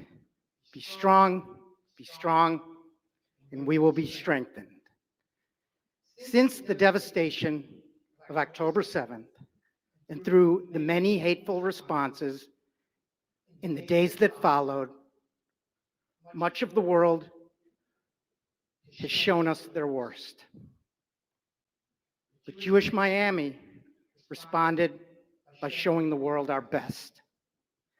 As we rose in one voice and said, Hineni, we are here. In the immediate aftermath of the massacre, our community mobilized as effectively as any community in the diaspora. Within days, we raised tens of millions of dollars, held rallies, took missions to Israel, and activated political connections. More broadly, we saw a surge of Jewish engagement and interest across the country, and the complete mobilization of Israeli society, highlighted by the recent and mind-blowing audacity and ingenuity of the Israeli military intelligence. The Jewish people responded by showing the world our best. What then does our best look like in the new year? Before I share my thoughts, I want to reflect on a conversation over coffee I had 10 days ago with my friend Omri Sassi. You may have heard of Omri. He's the co-founder of the Nova Music Festival and the creator of the Nova exhibition It originated in Tel Aviv and has now attracted over 140,000 attendees in New York and now in Los Angeles. As he lost many friends, colleagues, and relatives at the Nova Festival, including a coworker who was shot by Hamas terrorists and bled to death while trapped in the car seat right next to him. Given the horrific trauma he faced that day, if anyone had the right to check out after October 7th, it was Omri, but that is not what he chose to do. Instead, he got to work, starting a foundation to help the community of victims' families and survivors, and then was instrumental in creating the incredibly powerful Nova exhibition to tell the story to a global audience. An exhibition that our federation is bringing to Miami for its third and final stop in the United States later this year.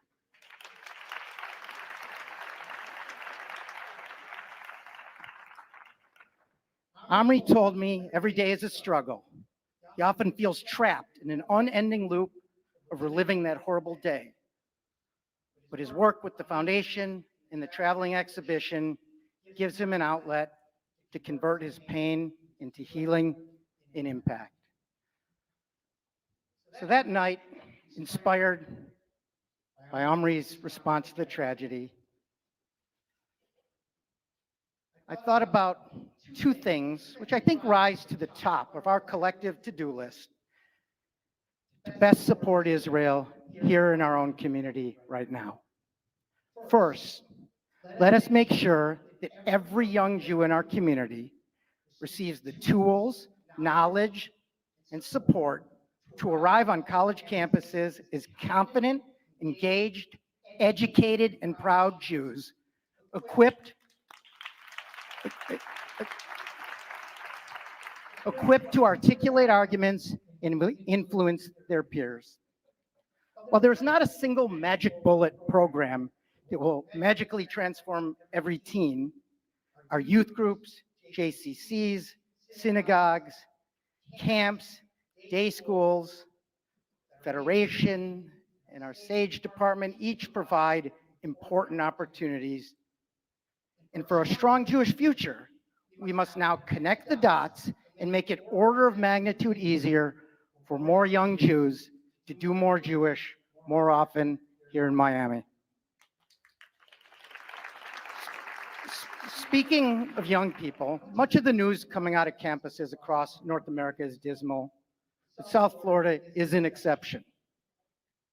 Yet even at the more problematic campuses up north and in Northern California that I have visited, I've seen some of our best and brightest students thrust into a battle not of their choosing. These young people soon found their footing, and for many of them, their calling is Jewish leaders.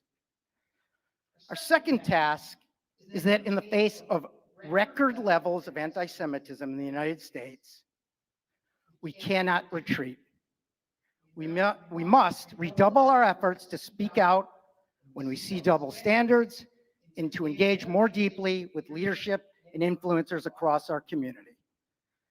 The Nova Exhibition's visit to Miami will present a great opportunity for each of us to reach out, especially to our non-Jewish friends and colleagues, and take them with you to share this incredibly moving experience.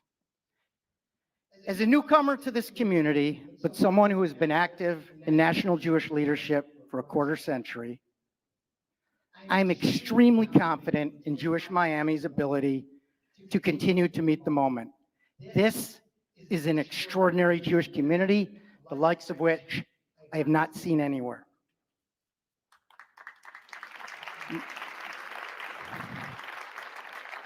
Miami is not a place where campuses are in chaos, where posters of the kidnapped are vandalized on every corner, nor are we afraid to wear our Jewish stars or fly our Israeli flags. In contrast, this morning, my friends and colleagues at the Federation in Detroit, an organization that I led for over a decade, woke up to terrible anti-Israeli graffiti and vandalism on the doors and entrance to their Federation building. Yes, on October 7th. So there's still work to do. Recently over lunch with Israel's Minister of Diaspora Affairs, he said to me, Miami is the best Jewish community anywhere in the diaspora. I replied with tongue in cheek, yeah, Miami. It's just like Tel Aviv, only more Zionist. Miami is the place where we can be Jewish proud and even Jewish loud. I am proud to stand here and represent Jewish Miami, a community that always gives its best. In our great United States of America, we are the light unto this nation. Friends, may the hostages stay front of mind as we continue to work tirelessly to ensure their release. May the memories of the victims and those who fell defending the Jewish state be for a blessing. And may we all go from strength to strength in the coming year. We are all Jewish Miami proud. Am Israel Chai, and thank you, thank you.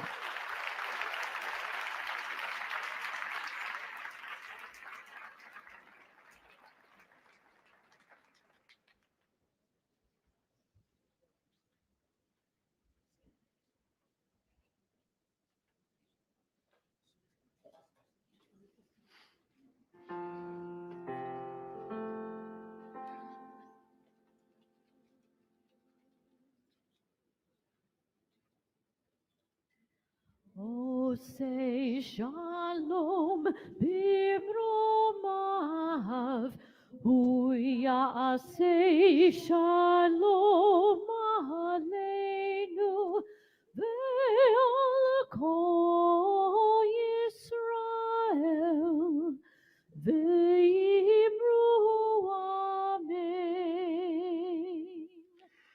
Oh, say shalom bimromav, Huya say shalom aleinu, ve'al kol Yisrael, ve'imru amen.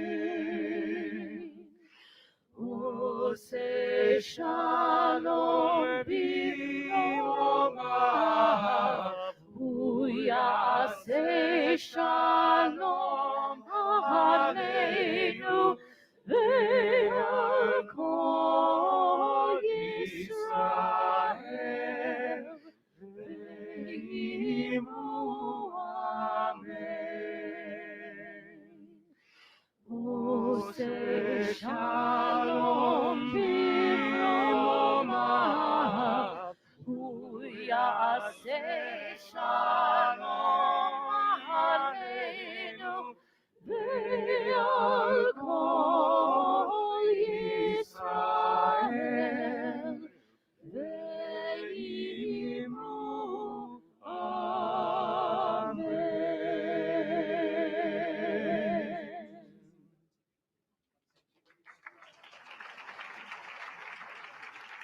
We rise for the recitation of Hatikva, and we're so glad to be joined by members of Hazamil Choral. Thank you for joining us.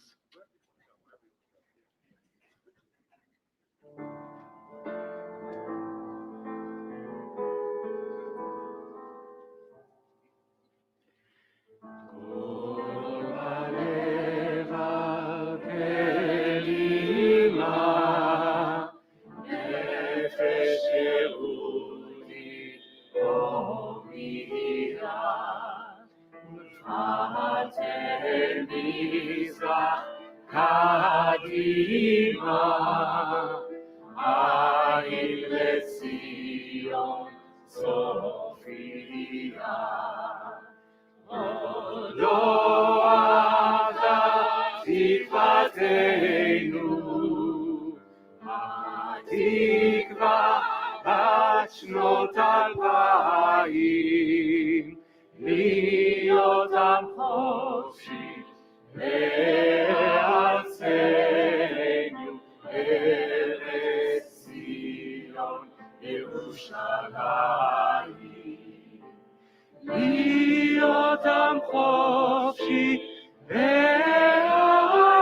ארצנו, ארץ ציון, ירושלים.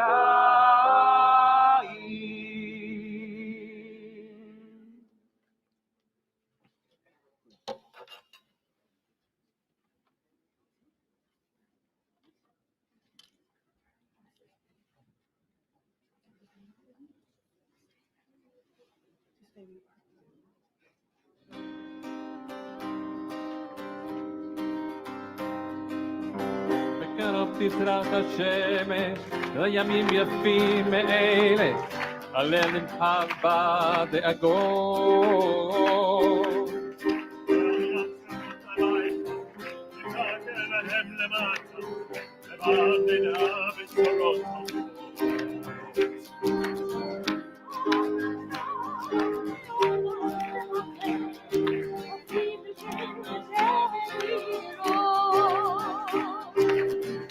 כולם בחד, אף אחד פה לא בודק, שישרפו המלחמות. עם ישראל חי. אם לא נשכח תמיד להיות מאוחדים. עם ישראל חי.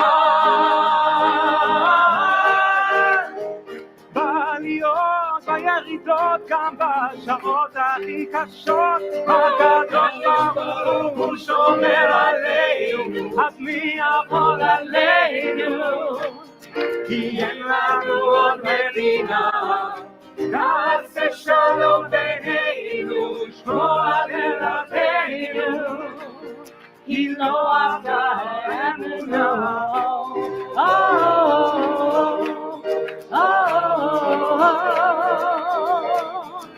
עם ישראל, עם ישראל חי.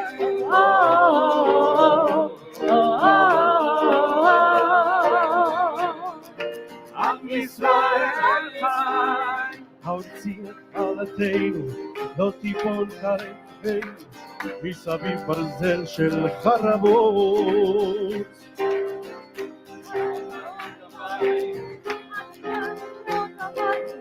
רוצה לשיר ברחבות.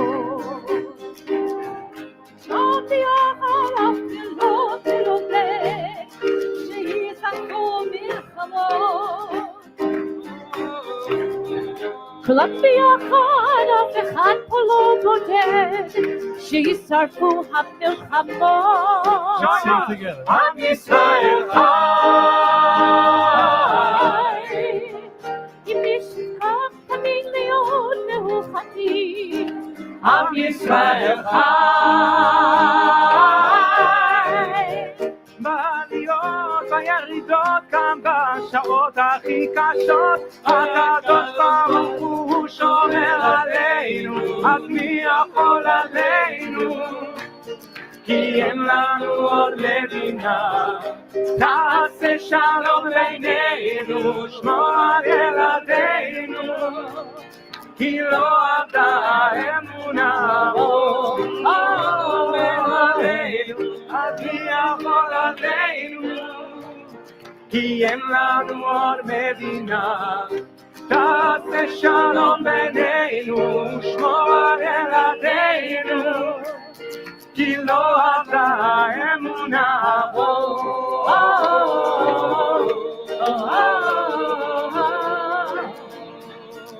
עם ישראל, עם ישראל חי.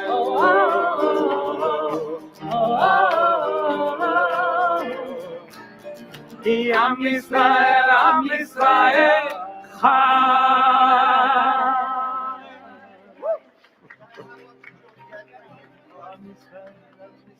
עם ישראל, עם ישראל, עם ישראל חי. עם ישראל, עם ישראל, עם ישראל חי. עם ישראל